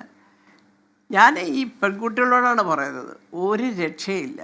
ദൈവത്തെ വിചാരിച്ച് നിങ്ങൾ പൊങ്കാലയ്ക്ക് പോകുമ്പോൾ പൊങ്കാലയ്ക്ക് പോകുന്ന രീതി അതിങ്ങനെയൊക്കെ ആണെങ്കിൽ ഇവരിങ്ങനെയൊക്കെ ചെയ്യൂ എന്നുള്ളൊരു ബോധം ഈ പോകുന്ന പെണ്ണുങ്ങൾക്ക് കൂടെ ഉണ്ടാവണം. അത് പറഞ്ഞാൽ ഇപ്പോൾ ഞാൻ അതല്ല ഞാൻ പറയുന്നത്. കാരണം ഇന്ന് പലരുടെയും അതെ ഈ മൊബൈൽ കൊണ്ട് നടക്കുന്നവരുടെയൊക്കെ ഒരു പ്രധാന ഫോക്കസ് എന്ന് പറയുന്നത് ഇവരുടെ ഒരു ഉദ്ഘാടനത്തിന് വന്നാൽ ആ നായികയുടെ ഡ്രസ്സ് അല്ലെങ്കിൽ ആരും അല്ലെങ്കിലും പോട്ട് ചെരുപ്പ് കണ്ടോ, നമ്മൾ കേൾക്കാറില്ലേ സത്യം. വിഷമം തോന്നുകയാണ് അതൊക്കെ കാണുമ്പോൾ. അതായത് ഒരു സ്ത്രീ എന്ന് പറയുന്ന ഒരു രൂപത്തിനെ ഏതെല്ലാം തരത്തിൽ അവരുടെ വർണ്ണനകളിലൂടെ ഒരു വൃത്തികെട്ട ഒരു സിമ്പലാക്കി മാറ്റാൻ സാധിക്കുമോ അതിലാണ്. അപ്പം ഞാൻ പറയുന്നത് നമുക്കൊരു ബോധം വേണം. ഇതാണ് നമ്മുടെ സമൂഹം. നേരെ എപ്പോഴും ഞാൻ പറയുന്നത് എല്ലാവരോടും ഞാൻ പറയാറുണ്ട്. കാരണം അല്ലാതെ ഇപ്പോൾ അയ്യോ പാവം അവർ വന്നല്ലോ ദേവിക്കൊരു പൊങ്കാല ഇടാൻ വന്നല്ലോ അയ്യോ കഷ്ടം അങ്ങനെ എന്ന് ചിന്തിക്കുന്ന ഏതെങ്കിലും ഇപ്പം ഈ പറയുന്ന സോഷ്യൽ മീഡിയയിലെ ചെറുപ്പക്കാരെ കിട്ടുമെന്ന് ആർക്കെങ്കിലും തോന്നുന്നുണ്ടോ?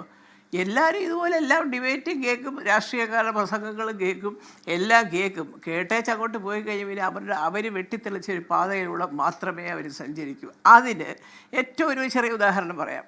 ഇപ്പോൾ ഈ അടുത്ത കാലത്ത് ഇപ്പോൾ ഞങ്ങൾ എൻ്റെ നാട്ടിലാണ്, ഹരിപ്പാടാണ് ഞാൻ. അപ്പോൾ അവിടെ ഒരു മരണം നടന്നപ്പോൾ അവർ പൊതുദർശനത്തിന് വെച്ചു. വീട്ടിലായിരുന്നു ആദ്യം, പൊതുദർശനത്തിന് വെച്ചു. അത് കഴിഞ്ഞ് അവരുടെ കുടുംബ ഒരു പുരയിടമുണ്ട്, അവിടെയാണ് ഇത് അടക്കാൻ കൊണ്ടുപോയത്. സത്യം പറഞ്ഞാൽ ഈ പൊതുദർശനം കഴിഞ്ഞ് പിന്നെ അങ്ങോട്ട് ആരെയും കയറ്റിയിട്ടില്ല. നിയന്ത്രിക്കുക, അത് വീട്ടുകാരാണ്. അത് നാട്ടുപുറമാകുമ്പോൾ ഈ കാർന്നോന്മാരെ കിട്ടും, ഇവിടെ അതും ഇല്ല ദൈവം സഹായിച്ച്. അപ്പോൾ അവർ നിയന്ത്രിച്ചു. അല്ല, അത് അവിടെ ബന്ധുക്കൾ മാത്രമേ ഉള്ളൂ, ഒരു 10-30 പേരേ ഉള്ളൂ. അതിപ്പോൾ ഏത് മതത്തിലായാലും നമുക്കത് സാധിക്കും. അങ്ങോട്ട് പ്രവേശനം എനിക്ക് അതാണ് സത്യം പറഞ്ഞാൽ ആഭ്യന്തര വകുപ്പ് മന്ത്രിയോടൊക്കെ ഒരു അപേക്ഷ അതാണ്. നിങ്ങൾക്ക് ഹോസ്പിറ്റലിൽ പോയി നിൽക്കാം, പൊതുദർശനത്തിന് വെച്ചിടത്ത് പോകാം, എല്ലാം. അത് കഴിഞ്ഞ് വിളക്കോ അല്ലെങ്കിൽ അതുപോലെ തന്നെ ഒരു കുഴിമാടത്തിൻ്റെ അവിടെ നിന്ന് അച്ഛൻ പ്രാർത്ഥിക്കുമ്പോഴോ അല്ലെങ്കിൽ എവിടെയോ ആകട്ടെ എല്ലാ മതപണ്ഡിതന്മാരിൽ നിന്ന് പ്രാർത്ഥിച്ച് ആ ആത്മാവിനൊരു ശാന്തിക്ക് വേണ്ടി അവിടെ ദൈവം സമ്മതിക്കരുത്. എല്ലാം കൊള്ളാം, ഇതുവരെ ഉള്ളൂ. ഈ അവിടെ വിളക്കുമൊക്കെ വെച്ചൊരു കുടുംബക്കാരൻ്റെ എന്തൊരു പൂജയും കാര്യം അവിടേക്ക് നിങ്ങൾ പോകരുത് എന്ന് പറയാനൊക്കെ ഇവിടെ സാധിക്കും. അതെന്തുകൊണ്ട് പറയുന്നില്ല എന്ന് ചോദിച്ചാൽ എനിക്ക് അത്ര വലിയ ഇവരെ പോലെ ഒന്നും വലിയ രാഷ്ട്രീയ വിശകലനം ഒന്നും എനിക്കറിയില്ല. ഞാനൊരു സാധാരണ അമ്മയായിട്ട് സംസാരിക്കുന്ന ഒരാളാണ്. എന്നോട് ഒരുപാട് പേര് പറഞ്ഞു അവിടെ വിളക്ക് കത്തിച്ച് ആ ഭാര്യയും മക്കളും ഇരിക്കുന്നിടത്ത് എന്തിനാണ് ഇത്രയും ജനക്കൂട്ടം എന്ന് ചോദിച്ചവരുണ്ട്. പിന്നെ അതൊക്കെ പോട്ടെ, ഞാൻ എപ്പോഴേ കാണിക്കാം. ഞങ്ങൾക്കൊക്കെ ഈ മൊബൈലിൽ സങ്കടം പറഞ്ഞ് മെസ്സേജ് അയക്കുന്നവരുണ്ട് ഒരുപാട്. അപ്പോൾ അവരിലെല്ലാം പലരും പറയുന്നത് അല്ല ചേച്ചി ആശുപത്രിയിൽ കണ്ടല്ലോ, മറ്റേ ടൗൺ ഹാളിൽ കണ്ടല്ലോ, അവിടുന്ന് പിന്നെ അങ്ങോട്ടേക്ക് ആരും വിടുന്നത്. ആ വീണെന്ന് പറഞ്ഞാൽ അദ്ദേഹം ലാഫിംഗ് വില്ല എന്നും പറഞ്ഞ് അദ്ദേഹത്തിൻ്റെ കുടുംബത്തിന് വേണ്ടി ഉണ്ടാക്കിയ ഒരു കൊട്ടാരമാണ്. അവിടെങ്കിലും മനസമാധാനമായിട്ട് അദ്ദേഹം കിടന്നുറങ്ങിക്കൊണ്ടേ കുടുംബാംഗങ്ങളുടെ സമ്മതത്തോടുകൂടി ആ ഒരു നിമിഷം ഒന്ന് മാറി നിന്നുകൂടെ. അതൊന്നും നടക്കില്ല ഹാഷ്മി ഇവിടെ. സത്യം പറയണം. ഇപ്പം ഈ പൊങ്കാലയുടെ കാര്യം പോയില്ല, അതുപോലെ എത്ര സ്ഥലത്ത് അല്ലേ ഒരു കുട്ടി കയറി വരുമ്പോൾ അതെന്തിനാണ് അവിടെ വന്നത്, അവിടെ നടക്കുന്ന ഫംഗ്ഷൻ എന്താണെന്നുള്ളത് നമ്മൾ രണ്ടാമതാണ്. എൻ്റെ വേഷവിധാനത്തെക്കുറിച്ചുള്ള വർണ്ണന ആദ്യം. ഇത് ആരോട് പറഞ്ഞു മാറ്റുന്നത്? ഞാൻ അതുകൊണ്ടാണ് പറഞ്ഞത് ഒരു നിയമം കൊണ്ടുവരിക. ഇങ്ങനെയുള്ള സ്ഥലങ്ങളിൽ ഒരു നിയന്ത്രണ രേഖ ഏതെങ്കിലും ഒരു പോയിന്റിൽ അതുകൊണ്ട് വെച്ചാൽ അത് എല്ലാവർക്കും നല്ലതായിരിക്കും. ഈ പെണ്ണുങ്ങൾക്കും ചീത്ത കേൾക്കുന്നത് കുറച്ച് കുറയും. പിന്നെ ഇതെല്ലാം പറഞ്ഞാലും ശരി, പെണ്ണുങ്ങളും കൂടെ കുറച്ച് ശ്രദ്ധിക്കുക. നമ്മൾ ഒരു സ്ഥലത്ത് പോകുമ്പം എന്തിനു പോകുന്നു, എവിടെ പോകുന്നു, അവിടെ ചെന്ന് ഷേക്ക് ഹാൻഡ് കൊടുക്കലും ചിരിയും കളിയും അതൊന്നും പാടില്ല. അത് അത്രയ്ക്കുള്ള ഒരു പക്വതയില്ലായ്മ ഈ സ്ത്രീകൾ കാണിക്കാൻ പാടില്ല. അയ്യോ ഇവിടെ എല്ലാവരും തുല്യ ദുഃഖിതരായിട്ടിരിക്കുന്ന സ്ഥലമാണ്. ചെന്നു 5 മിനിറ്റ് അവിടെ ഇരുന്നു, ആ ആത്മാവിന് വേണ്ടി പ്രാർത്ഥിക്കുകയോ പ്രാർത്ഥിക്കാതിരിക്കുകയോ ചെയ്യാം. നമ്മുടെ മനസ്സിലൂടെ പോകുന്നത് എന്താണെന്നുള്ളത് അടുത്തിരിക്കുന്നവനെ അറിയുന്നില്ലല്ലോ. അല്ലാതെ അവിടെ ചെന്ന് പലരെയും കാണിച്ചുകൊണ്ട് ചിരിയും കളിയും കൈ കാണിക്കലും അങ്ങനത്തെ പരിപാടികളൊക്കെ ചെയ്യാനേ ഇവർക്ക് അറിയാവുമെങ്കിൽ ദയവ് ചെയ്ത് പോകാതിരിക്കുക. അതേ എനിക്ക് പറയാൻ പറ്റും. അല്ലാതെ ഇവിടെ എങ്ങനെ നിയന്ത്രിക്കും എന്നൊക്കെ ഉള്ളതിനെക്കുറിച്ച് നിങ്ങളെപ്പോലെ എല്ലാവരും കൂടെ ആലോചിച്ച് ചെയ്യണം. ഒന്നുമില്ലെങ്കിലും ശരി, അവസാനത്തെ ആ ഒരു മണിക്കൂർ സ്വന്തം കുടുംബാംഗങ്ങൾക്ക് വിട്ടുകൊടുക്കുക. ഓക്കെ, ജോൺ മുണ്ടക്കൈ, ഇപ്പോൾ ഒരു ഫോൺ മതി, വലിയ ചിലവൊന്നുമില്ല. ഒരു ഫോൺ മതി, വീഡിയോ എടുത്തിടുക, അതിൻ്റെ റീച്ച് അനുസരിച്ച് പണം ഉണ്ടാക്കുക. പണമുണ്ട്. ഇപ്പം ഫേസ്ബുക്കൊക്കെ മോണിറ്റൈസേഷൻ ആയപ്പോഴേക്ക് അത്യാവശ്യം പണം കിട്ടും. അത്യാവശ്യം എന്ന് പറഞ്ഞാൽ നല്ല പൈസയാണ്. ഞാൻ അന്വേഷിച്ചപ്പോഴത്തേക്ക് ഈ പ്രധാനപ്പെട്ട 1-2 ഈ പറഞ്ഞ ഒറ്റ ഫോൺ യൂട്യൂബർമാരുടെ ആസ്തിയൊക്കെ അന്വേഷിച്ചപ്പോഴത്തേക്ക് ഭയങ്കര ആസ്തിയാണ്. അവരുടെ കാറൊക്കെ ആഡംബര കാറിലൊക്കെ നടക്കുന്നു, വൻ പൈസയാണ്. ഇപ്പോൾ ഈ ഒറ്റയ്ക്ക് ഒരു ഫോണുമായി നടക്കുന്നവരെ നിയന്ത്രിക്കുന്നത് എങ്ങനെയാണെന്ന് അറിയില്ല. ഇപ്പം അല്ലാതെ ഒരു ഓൺലൈൻ മാധ്യമം കുറച്ച് ജീവനക്കാരെയൊക്കെ വെച്ച് തുടങ്ങണം. ഇപ്പോൾ 140 രൂപ ഉണ്ടെങ്കിൽ ആർക്കും ID കാർഡ് അടിച്ചു വിടാം. അവർക്ക് ഇനി വേണേൽ അവരുടെ കണക്കെടുപ്പ് നടത്താം, അവരുടെ ഓഡിറ്റ് നടത്താം, അവർക്ക് ലൈസൻസിങ് ഏർപ്പെടുത്താം എന്നതിനൊക്കെ അപ്പുറം ഒറ്റ ഫോണുമായി ഇറങ്ങുന്ന ഈ ഒറ്റപ്പെട്ട തെരുവുനായ എന്ന് പറഞ്ഞാൽ ശരിയാണെന്ന് എനിക്കറിയില്ല. ഒറ്റപ്പെട്ട ആൾക്കാരെ നിയന്ത്രിക്കാൻ എന്താണ് ചെയ്യാൻ പറ്റുക? ശ്രീത് പണിക്കർ പറയുന്നത് പോലെ പോലീസോ അല്ലെങ്കിൽ ഒരു നിയമനിർമ്മാണം അവിടെ പ്രാക്ടിക്കലാണോ എന്നറിയില്ല. കൃത്യമായ പോലീസിങ് എൻഫോഴ്സ്മെന്റ് കുറച്ച് കടുത്ത നടപടികൾ അവർക്കെതിരെ സ്വീകരിക്കുക, അതല്ലാതെ എന്തെങ്കിലും വഴിയുണ്ടോ ശ്രീ ജോൺ മുണ്ടക്കെ? അല്ല, അത് ഒന്നാമതായി നമ്മൾ ചിന്തിക്കേണ്ട ഒരു സംഗതി, ഈ മരണാനന്തര ചടങ്ങെന്ന് പറയുന്നത് തീർത്തും സ്വകാര്യമായ ഒരു കാര്യമാണ്. വിദേശ രാജ്യങ്ങളിലൊന്നും അവിടുത്തെ പബ്ലിക് വ്യൂവിങ് കഴിഞ്ഞാൽ പിന്നെ അടുത്ത ബന്ധുക്കളെ അല്ലാതെ ആരും ഈ റിച്വൽസ് നടക്കുന്നിടത്തേക്ക് കൊണ്ടുപോകില്ല. നമ്മുടെ നാട്ടിൽ വ്യത്യാസമാണ്. നമ്മുടെ നാട്ടിൽ കുറച്ചുകൂടെ ഡെമോക്രാറ്റിക്കാണ്. നമ്മുടെ ആളുകൾക്ക് ആ റിച്വൽസും എല്ലാം എല്ലാവരും കാണണം എന്ന് ആഗ്രഹമുള്ളതുകൊണ്ട് നമ്മളത് ചാനലുകളിൽ വരുന്നു. അതിലൊരു തെറ്റും ഞാൻ കാണുന്നില്ല. പക്ഷേ നിയന്ത്രണം ഉണ്ടായേ പറ്റൂ. അത് ആർക്കും, ഞാൻ പറഞ്ഞില്ല, നേരത്തെ പറഞ്ഞ പോലെ വാളെടുക്കുന്നവരെല്ലാം വെളിച്ചപ്പാടെന്ന് പറഞ്ഞതുപോലെ ഈ ഒരു മൊബൈൽ ഫോണും കയ്യിലുള്ളവനെല്ലാം എന്തും ആകാമെന്നുള്ളത് അവസാനിപ്പിച്ചേ പറ്റുള്ളൂ. അതിന് നിയന്ത്രണം കൊണ്ടുവരണം. നേരത്തെ രാഹുൽ ഈശ്വർ പറഞ്ഞ പോലെ ഇതിനെ നിയന്ത്രിക്കാനൊന്നും പറ്റില്ല എന്ന് പറഞ്ഞുകൊണ്ട് എനിക്ക് യോജിപ്പില്ല. നിയന്ത്രിക്കേണ്ടടുത്ത് നിയന്ത്രിച്ചേ പറ്റുള്ളൂ. മരണ വീടുകളിലേക്ക് വരുന്നവർക്ക് അത് അവിടുത്തെ ആ ഒരു സെറീൻ അറ്റ്മോസ്ഫിയർ നഷ്ടപ്പെടുത്താത്ത രീതിയിൽ, നമുക്കറിയാമല്ലോ, നമുക്ക് സ്ഥിരമായിട്ട് ഇത്തരത്തിൽ വന്നിരുന്ന ആളുകളെ ബോറടിപ്പിക്കുന്ന, അവിടെ നിന്നുകൊണ്ട് ഇത്തരത്തിലുള്ള ചിത്രങ്ങൾ പകർത്തുന്നവരെ കണ്ടാൽ പോലീസിനെ ഉപയോഗിച്ചിട്ട് അവരെ വിളിച്ച് മാറ്റി മാറ്റണം. മൊബൈൽ കൊണ്ടുവരുന്ന ആരും നമുക്ക് തടയാൻ പറ്റത്തില്ല. കാരണം ആളുകൾ പല വഴിക്ക് പോകുന്ന വഴിക്കായിരിക്കും അവിടെ വരുന്നത്. നിങ്ങളുടെ മൊബൈലെല്ലാം ഊരി വെച്ചിട്ട് പോകും, അല്ലെ ഈ കൊട്ടയ്ക്കകത്തിട്ട് പോകുമെന്നും പറയാൻ പറ്റില്ല. പക്ഷേ നമുക്കൊരു കാര്യം അറിയാം, ആരും അവിടെ വന്നിട്ട് മൊബൈൽ എടുക്കേണ്ട കാര്യമില്ല. കാരണം ചാനലുകളിലൂടെ ആളുകൾ കാണുന്നുണ്ട്. അതുകൂടാതെ ഈ കുടുംബാംഗങ്ങൾ തന്നെ അവരുടെ ആളുകൾ ഇത് വീഡിയോഗ്രാഫി ചെയ്യുന്നുണ്ട്. പിന്നീട് ഇങ്ങനെ മനുഷ്യർ വന്ന് ഓരോരുത്തരും വന്ന് അവരുടെ മൊബൈൽ ചിത്രം എടുക്കേണ്ട കാര്യമില്ല. അവരുടെ ലക്ഷ്യം സലീം കുമാറിന്റെ മരണത്തിൽ വന്ന് എത്ര പേർ റീലൊക്കെ നോക്കൂ, എത്ര പേർ അവിടെ സലീം കുമാറിന്റെ ഈ പറഞ്ഞ ക്രിമേഷൻ ഒന്നും ഇട്ടിട്ടില്ല. അവരുടെ ലക്ഷ്യം എന്താണ്? അവരുടെ ലക്ഷ്യം അവിടെ വരുന്ന സിനിമക്കാരെ എടുക്കുക, അവരുടെ എന്താണ് അവിടെ വെച്ച് പോലും പല ആംഗിൾ ഷോട്ട് എടുക്കുക, അതിൽ ഈ പറയുന്ന കീമാപ്പണി എന്ന് പറയില്ലേ, അമ്മാതിരിയുള്ള സാധനം എടുത്തിടുക. അതുമാത്രം ലക്ഷ്യം. അല്ലാതെ നേരത്തെ മല്ലേജി പറയുന്ന പോലെ അവിടെ സലീം കുമാറിനെ കാണാൻ വന്നവരല്ല ഈ യൂട്യൂബർമാർ, അദ്ദേഹത്തിന്റെ ക്രിമേഷൻ എടുക്കാൻ വന്നവരല്ല ആ യൂട്യൂബർമാർ. അല്ല, ഞാനതാ പറഞ്ഞത്, അങ്ങനെയുള്ള യൂട്യൂബർമാരെ തടഞ്ഞേ പറ്റുള്ളൂ. അതിന് വേണ്ടിയിട്ട് നിയമം ഉണ്ടാകണമെന്ന് തന്നെ ഉണ്ടായിരിക്കും. അല്ലാതെ അത് അവർ സ്വയം നിയന്ത്രിക്കണമെന്ന് പറഞ്ഞാലൊന്നും അത് ഇല്ലാതാവത്തില്ല. നാളെ ഇങ്ങനെ ഉണ്ടായാലും ഇതുപോലെ ഇവരെല്ലാം ഇടിച്ചു കയറും. കാരണം അവരുടെ ലക്ഷ്യം പണം മാത്രമാണ്. അവർക്ക് ഞാൻ മരിച്ചു കിടക്കുന്നവരോടൊന്നും അവർക്കൊരു ആദരവുമില്ല. അവരുടെ തീർത്തും നേരത്തെ പറഞ്ഞതുപോലെ അങ്ങേയറ്റം ഒരു ശവന്തീനിയുടെ മനോഭാവത്തോടെയാണ് അവർ ഇത്തരം രംഗങ്ങൾ പകർന്ന് നമുക്കറിയാം. അതിനുവേണ്ടി ഉപയോഗിക്കുന്ന അവരുടെ ലാംഗ്വേജ്, അതിനുവേണ്ടി ഉപയോഗിക്കുന്ന അവരുടെ ക്യാപ്ഷനുകൾ എല്ലാം നോക്കിയാൽ അറിയാം. അത് തീർച്ചയായിട്ടും അതൊക്കെ കണ്ട് ആസ്വദിക്കുന്നവർ ജനവിഭാഗം ഇവിടെ ഉണ്ടെന്നുള്ളതുകൊണ്ടാണല്ലോ ഇതൊക്കെ വിറ്റുപോകുന്നത്. പക്ഷേ നിയന്ത്രിച്ചേ പറ്റുള്ളൂ. ഇത്തരം നിയന്ത്രണങ്ങൾ ഉണ്ടാകുന്നില്ലെങ്കിൽ അത് ഇതുപോലെ മരണവീടുകൾ, അല്ലെങ്കിൽ പിന്നെ കുടുംബാംഗങ്ങൾ അവസാനം പറയേണ്ടി വരും, ദയവേത് നിങ്ങൾ ആരും ഈ വീട്ടിലേക്ക് കയറരുത്, ഞങ്ങളുടെ ബന്ധുക്കൾ മാത്രം മതി. അതൊന്നും ഒട്ടും പ്രായോഗികമായ കാര്യമല്ല. അതുകൊണ്ട് ഇത്രയും കാലം നമ്മളെ ചിരിപ്പിച്ച് അതൊരു ലാഫിംഗ് വില്ല എന്ന് അതിന് പേര് കൊടുത്തതിൻ്റെ പേരിൽ അവിടെ പോയി എന്തും കാണിക്കാം, പൊട്ടിച്ചിരിക്കാം, ആഹ്ലാദിക്കാം, ആഘോഷിക്കാം എന്ന് ചിന്തിച്ചത് തെറ്റായിപ്പോയി. ജീവിച്ചിരിക്കുമ്പോഴായിരുന്നു ലാഫിംഗ് വില്ല, അദ്ദേഹം മരിച്ചു കിടക്കുമ്പോൾ അത് ലാഫിംഗ് വില്ല അല്ല. അതുകൊണ്ട് ഈ ആത്മസംയമനം നമുക്ക് ആവശ്യപ്പെടാം. പക്ഷേ ആത്മസംയമനം യൂട്യൂബർമാർക്കുണ്ടാവുമെന്ന് എനിക്ക് വിശ്വാസമൊന്നുമില്ല. കാരണം അവരുടെ ലക്ഷ്യം വേറെയാണ്. അത് നിയന്ത്രിച്ചേ പറ്റുള്ളൂ. അതെങ്ങനെ നിയന്ത്രിക്കണമെന്ന് നേരത്തെ പറഞ്ഞതുപോലെ ഇവിടെയുള്ള ഭരണാധികാരികൾ ചിന്തിക്കട്ടെ. അതിനുള്ള വഴികൾ അവർ ചിന്തിച്ചില്ലെങ്കിൽ നാട്ടുകാർ അവരുടെ മേൽ കൈവയ്ക്കുന്ന അവസ്ഥ അതാണ് ഉണ്ടാകാൻ പോകുന്നത്. അശ്വന്ത് ഗോക്ക്, ഇവിടെ ഇത് സിനിമയുമായി ബന്ധപ്പെട്ടാണല്ലോ ഇവരിങ്ങനെ ഇത്തൽക്കണ്ണികളെ പോലെ പാരസൈറ്റ്സ് പോലെ ഇങ്ങനെ വളർന്ന് പൈസ ഉണ്ടാക്കുന്നത്. യഥാർത്ഥത്തിൽ സിനിമക്കാർക്കും സിനിമ PROമാർക്കൊക്കെ ഇവരുടെ ഈ ഇത്തൽക്കണ്ണി വളർച്ചയിൽ പങ്കില്ലെന്ന് പറയാൻ പറ്റുമോ അശ്വന്ത് ഗോക്ക്? തീർച്ചയായിട്ടും ആ വിഷയം അല്ലെങ്കിൽ ഞാൻ പറയാൻ വേണ്ടി ആലോചിക്കുകയായിരുന്നു. അതായത് ഇതിപ്പോഴും നമ്മൾ ചർച്ച ചെയ്യുന്നത് മരണ വീട്ടിൽ അവർ കാണിച്ചിട്ടുള്ള കാര്യങ്ങളെക്കുറിച്ച് മാത്രമാണ്. പ്രത്യേകിച്ച് ഇവർ പ്രധാനമായിട്ട് ഫോക്കസ് ചെയ്യുന്നത് സിനിമ, അതുപോലെ പോപ്പുലർ കൾച്ചർ, അങ്ങനത്തെ പരിപാടികളാണ്. അല്ലാതെ രാഷ്ട്രീയ പരമായിട്ടുള്ള മീറ്റിംഗ്സിലോ അല്ലെങ്കിൽ അങ്ങനത്തെ അത്തരം സന്ദർഭങ്ങളിലൊന്നും ഇവരെ കാണാറില്ല. അപ്പോൾ സ്വാഭാവികമായിട്ടും ഇതിന്റെ മറ്റൊരു വശം എന്തോ സൗണ്ടിൽ ചെറിയ പ്രശ്നം എന്തോ ചെറിയ പ്രശ്നം.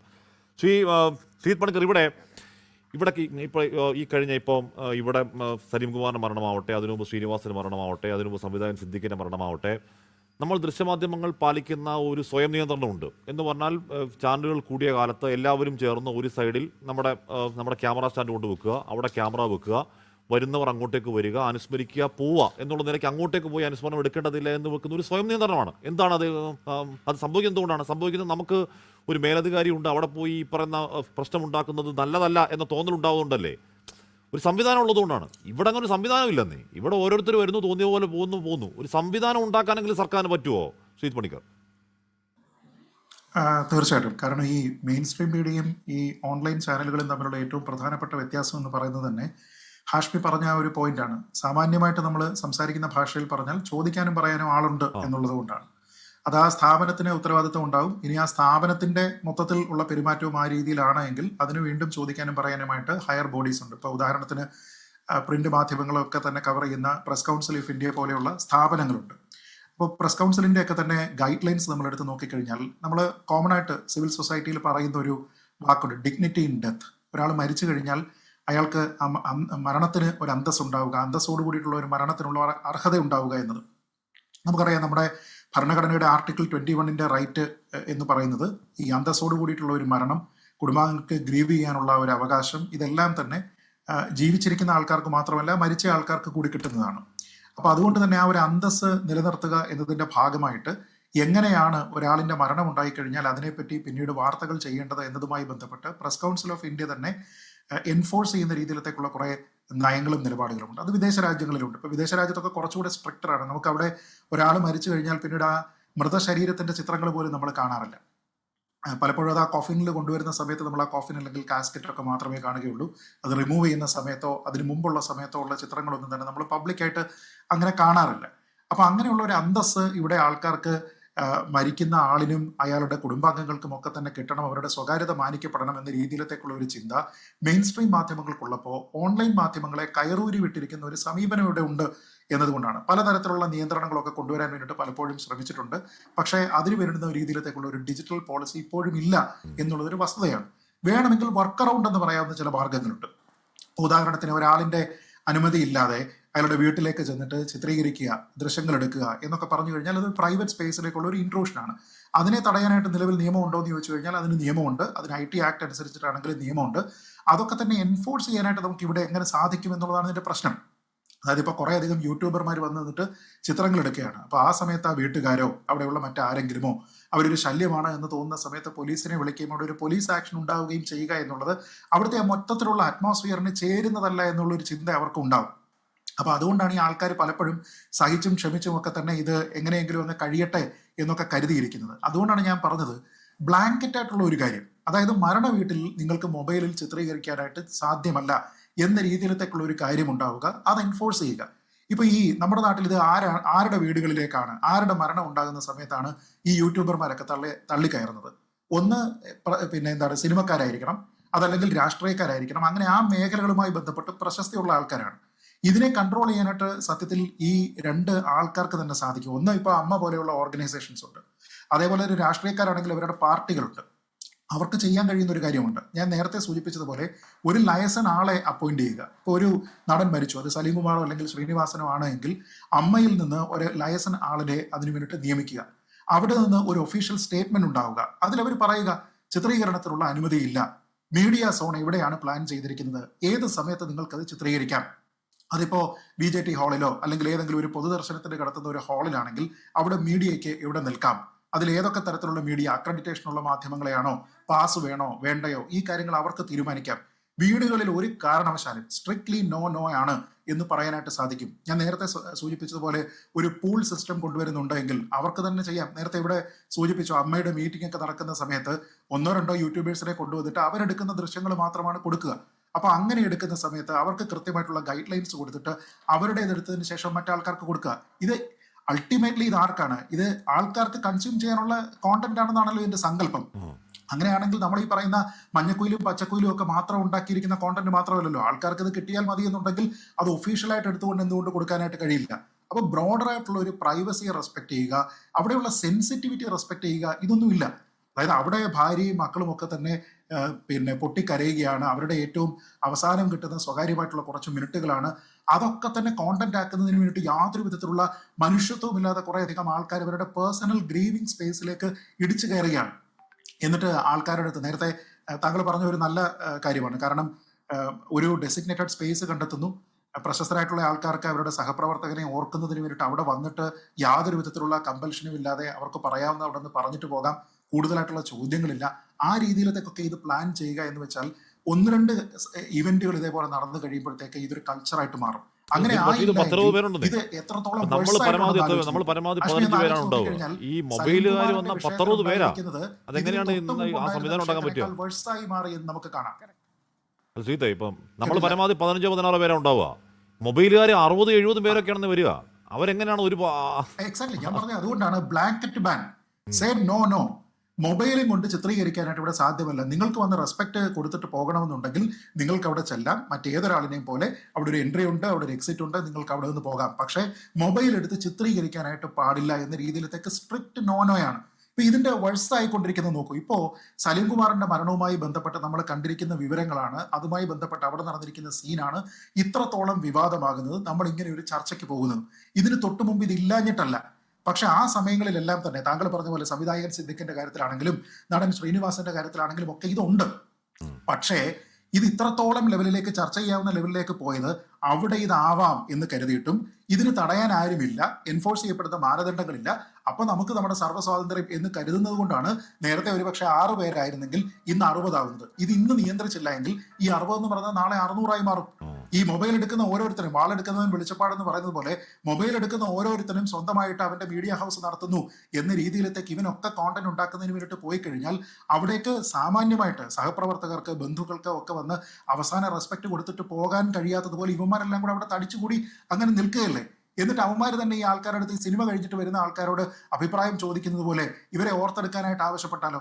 ആ രീതിയിലത്തൊക്കെ കണ്ടു കഴിഞ്ഞാൽ എന്തൊരു കെയോസ് അവിടെ ഉണ്ടാകും എന്നാലോചിച്ച് നോക്കുക. അതുകൊണ്ട് ഇതിൽ നമ്മൾ കാണേണ്ടത് ഇവന്മാർക്ക് മനുഷ്യത്വം ഇല്ല എങ്കിൽ അവരോട് മനുഷ്യത്വം കാണിക്കേണ്ടത് ആവശ്യം കുടുംബത്തിനും പൊതുസമൂഹത്തിനും ഇല്ല എന്നുള്ള ഒരു കാര്യം മാത്രമാണ്. സ്ട്രിക്റ്റ് നോനോ പറയുക, അതല്ലാത്ത ആൾക്കാരെ കൈകാര്യം ചെയ്യുന്നതിനായിട്ടുള്ള മാർഗങ്ങൾ ബ്ലാങ്കറ്റ് നോനോ, അത് തന്നെയാണ് പരിഹാരം. ഞാൻ അശ്വന്തിലേക്കാണ് ഇടവേളയ്ക്ക് ശേഷം.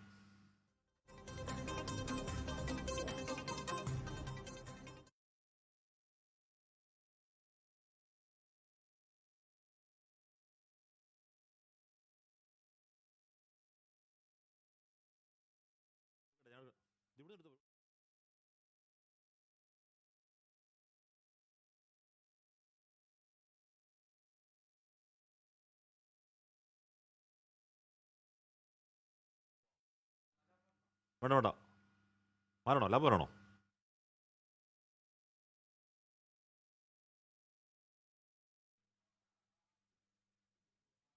ഞാൻ അവിടെ പോണോ? പോവാം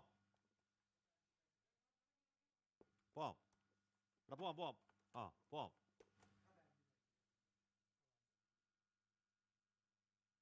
പോവാം. ആ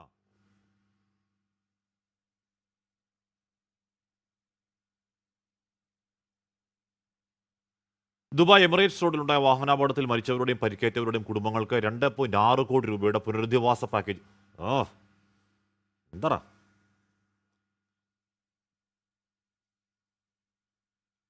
ദുബായ് എമിറേറ്റ്സ് റോഡിലുണ്ടായ വാഹനാപകടത്തിൽ മരിച്ചവരുടെയും പരിക്കേറ്റവരുടെയും കുടുംബങ്ങൾക്ക് 2.6 കോടി രൂപയുടെ പുനരധിവാസ പാക്കേജുമായി ജീവകാരുണ്യ പ്രവർത്തകനും ബുർജീസ് ഹോൾഡിംഗ് ചെയർമാനും സിഇഒയുമായ ഡോക്ടർ ഷംഷീർ വയലിൽ.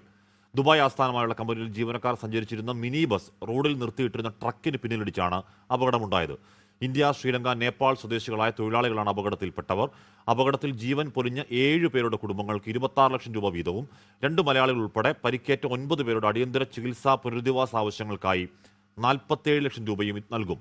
അതിനു പുറമെ അപകടത്തിനിരയായവരുടെ കുടുംബാംഗങ്ങളുടെ അടിയന്തര യാത്രാ താമസ സൗകര്യങ്ങൾക്കായി 18 ലക്ഷം രൂപയും കുട്ടികളുടെ വിദ്യാഭ്യാസ ആവശ്യങ്ങൾക്കായി 13 ലക്ഷം രൂപയും വകയിരുത്തിയിട്ടുണ്ട്. അപകടത്തിൽപ്പെട്ട ഇന്ത്യൻ കുടുംബങ്ങൾക്ക് സഹായം ഉറപ്പിക്കാൻ ദുബായിലെ ഇന്ത്യൻ കോൺസുലേറ്റുമായി ചേർന്ന് പ്രവർത്തനങ്ങൾ ഏകോപിപ്പിച്ചു വരികയാണെന്നും ഡോക്ടർ ഷംഷീർ വയലിൽ അറിയിച്ചു.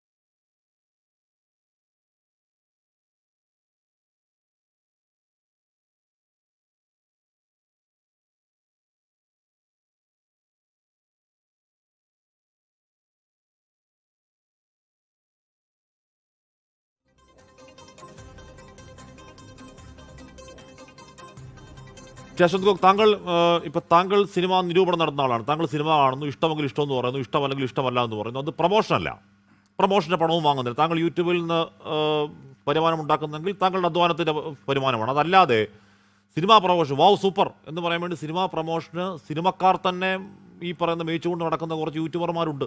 ഞാൻ ചോദിക്കുന്നത്, ഇവർ ഇത്തിൽക്കണ്ണികളായി ഇങ്ങനെ നിയന്ത്രണം വിട്ടു പോകുന്നുണ്ടെങ്കിൽ അവർക്ക് ഉത്തരവാദിത്വം ഉണ്ട് എന്ന് ഞാൻ ചോദിക്കായിരുന്നു താങ്കളോട് നേരത്തെ. ശശാന്ത്.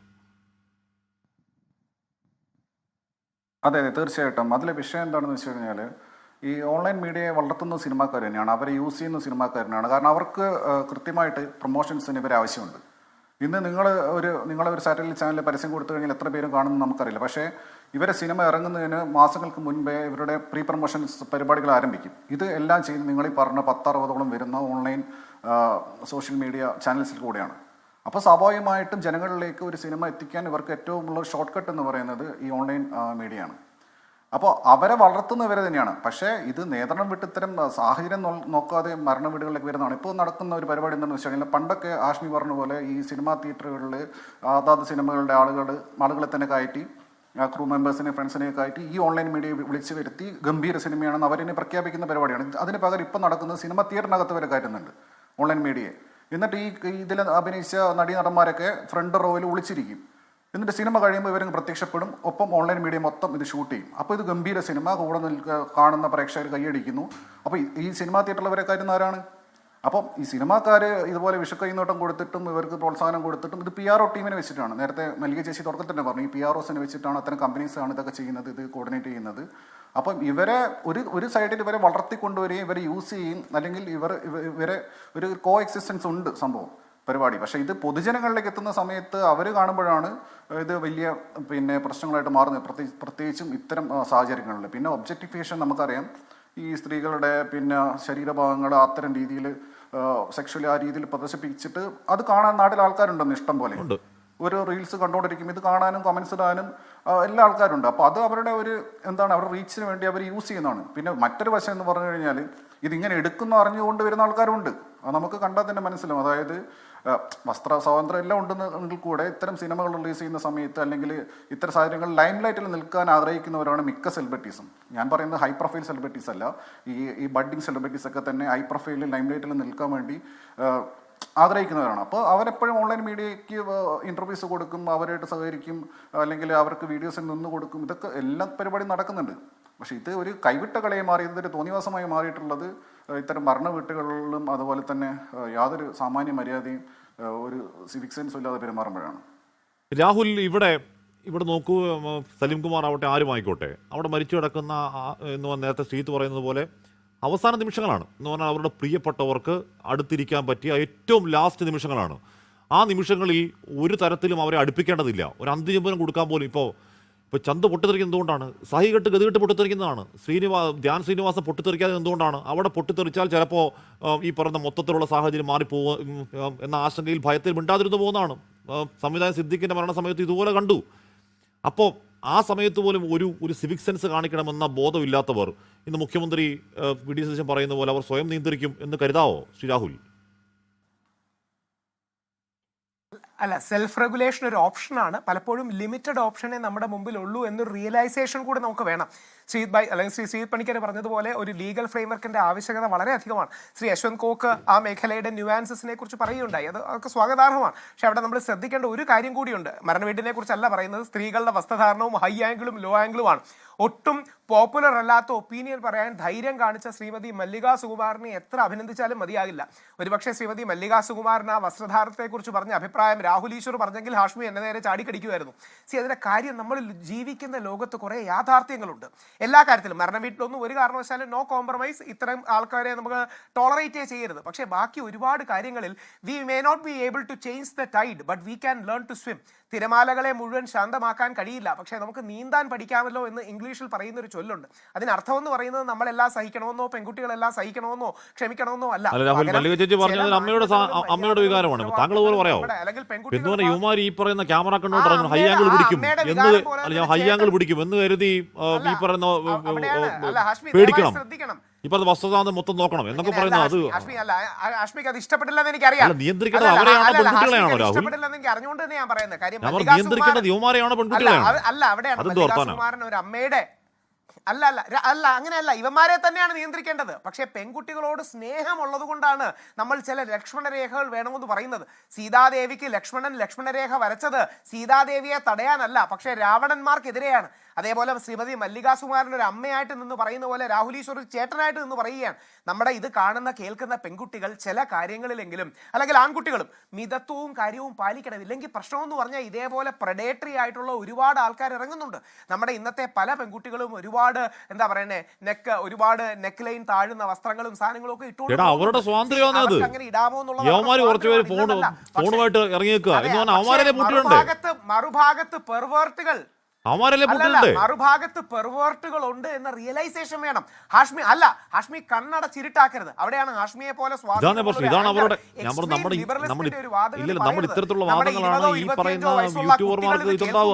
ഞങ്ങളുടെ ഭാഗത്തു നിന്നും ഉത്തരവാദിത്തം വേണം, ഞങ്ങളുടെ ഭാഗത്തു നിന്നും റെസ്പോൺസിബിലിറ്റി വേണം, ഞങ്ങളുടെ ഭാഗത്തു നിന്നും ഡീസൻസിയും നല്ല ബിഹേവിയറും വേണം. ശ്രീമതി മല്ലികാ സുകുമാരൻ അത് പറഞ്ഞത് വളരെ പ്രസക്തമാണ്. കാര്യം നമ്മുടെ പെൺകുട്ടികളെ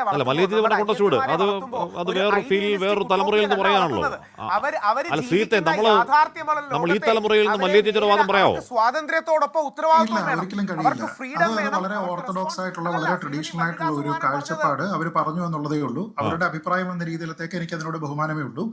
പക്ഷെ ഇന്നത്തെ തലമുറയിലുള്ള ആൾക്കാർ അങ്ങനെ സംസാരിക്കാൻ പാടില്ല. ഒരാളിന്റെ വസ്ത്ര സ്വാതന്ത്ര്യം എന്ന് പറയുന്നത് അയാളുടെ മാത്രമായിട്ടുള്ള സ്വാതന്ത്ര്യമാണ്. ലോകം എന്ത് ചിന്തിക്കുന്നു എന്ന രീതിയിലത്തേക്കോ അവനെന്ത് പറയും, അവനിതെങ്ങനെ എടുക്കുമോ എന്നൊന്നും കരുതി അത്രത്തോളം ഇൻസെക്യൂരിറ്റിയോട് കൂടിയിട്ടല്ല നമ്മുടെ നാട്ടിലെ സ്ത്രീകൾ വസ്ത്രം ധരിക്കേണ്ടത്. ഇപ്പൊ രാഹുലിനെതിരെ ഇതുമായി ബന്ധപ്പെട്ട ഒരു കേസുണ്ട്, നമുക്ക് എല്ലാവർക്കും അറിയാവുന്ന കാര്യമാണ്. ആ കേസ് കൊടുക്കുന്ന വ്യക്തി എന്ത് അമാന്യമായിട്ടുള്ള വേഷമായിരുന്നു ധരിച്ചിരുന്നത്? ഒരു മാന്യത കുറവുണ്ടായിരുന്നില്ല. എന്നിട്ടും രാഹുൽ ഈശ്വർ അതുമായി ബന്ധപ്പെട്ട് കമന്റുകൾ പറഞ്ഞതുകൊണ്ടാണ് അതൊരു കേസായത്. അദ്ദേഹത്തിന് ഇതിനെക്കുറിച്ച് പ്രതികരിക്കാൻ എന്തെങ്കിലും നിയന്ത്രണം ഉണ്ടോ എന്ന് എനിക്കറിയില്ല.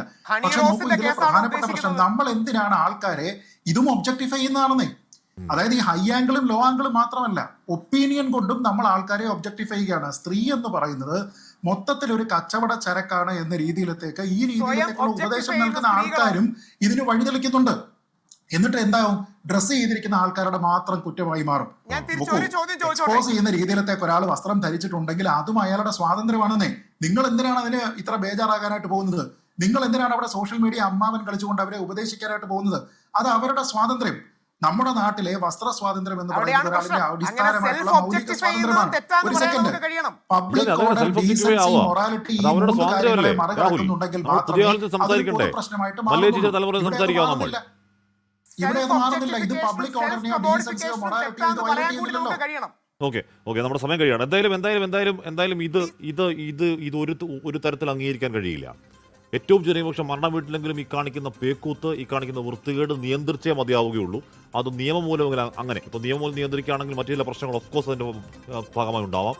മറ്റു വഴിയില്ലെങ്കിൽ നിയമം മൂലം തന്നെ നിരോധിക്കേണ്ട അതിക്രമമാണ് ഏറ്റവും ഒടുവിൽ സലീം കുമാറിന്റെ വീട്ടിൽ കണ്ടത്. ഇനിയൊരു മരണ വീട്ടിൽ അത് കണ്ടുകൂടാം. എല്ലാ ചർച്ചയിൽ പങ്കെടുത്ത എല്ലാവർക്കും നന്ദി. പ്രിയ പ്രേക്ഷകർക്ക് ശുഭരാത്രി.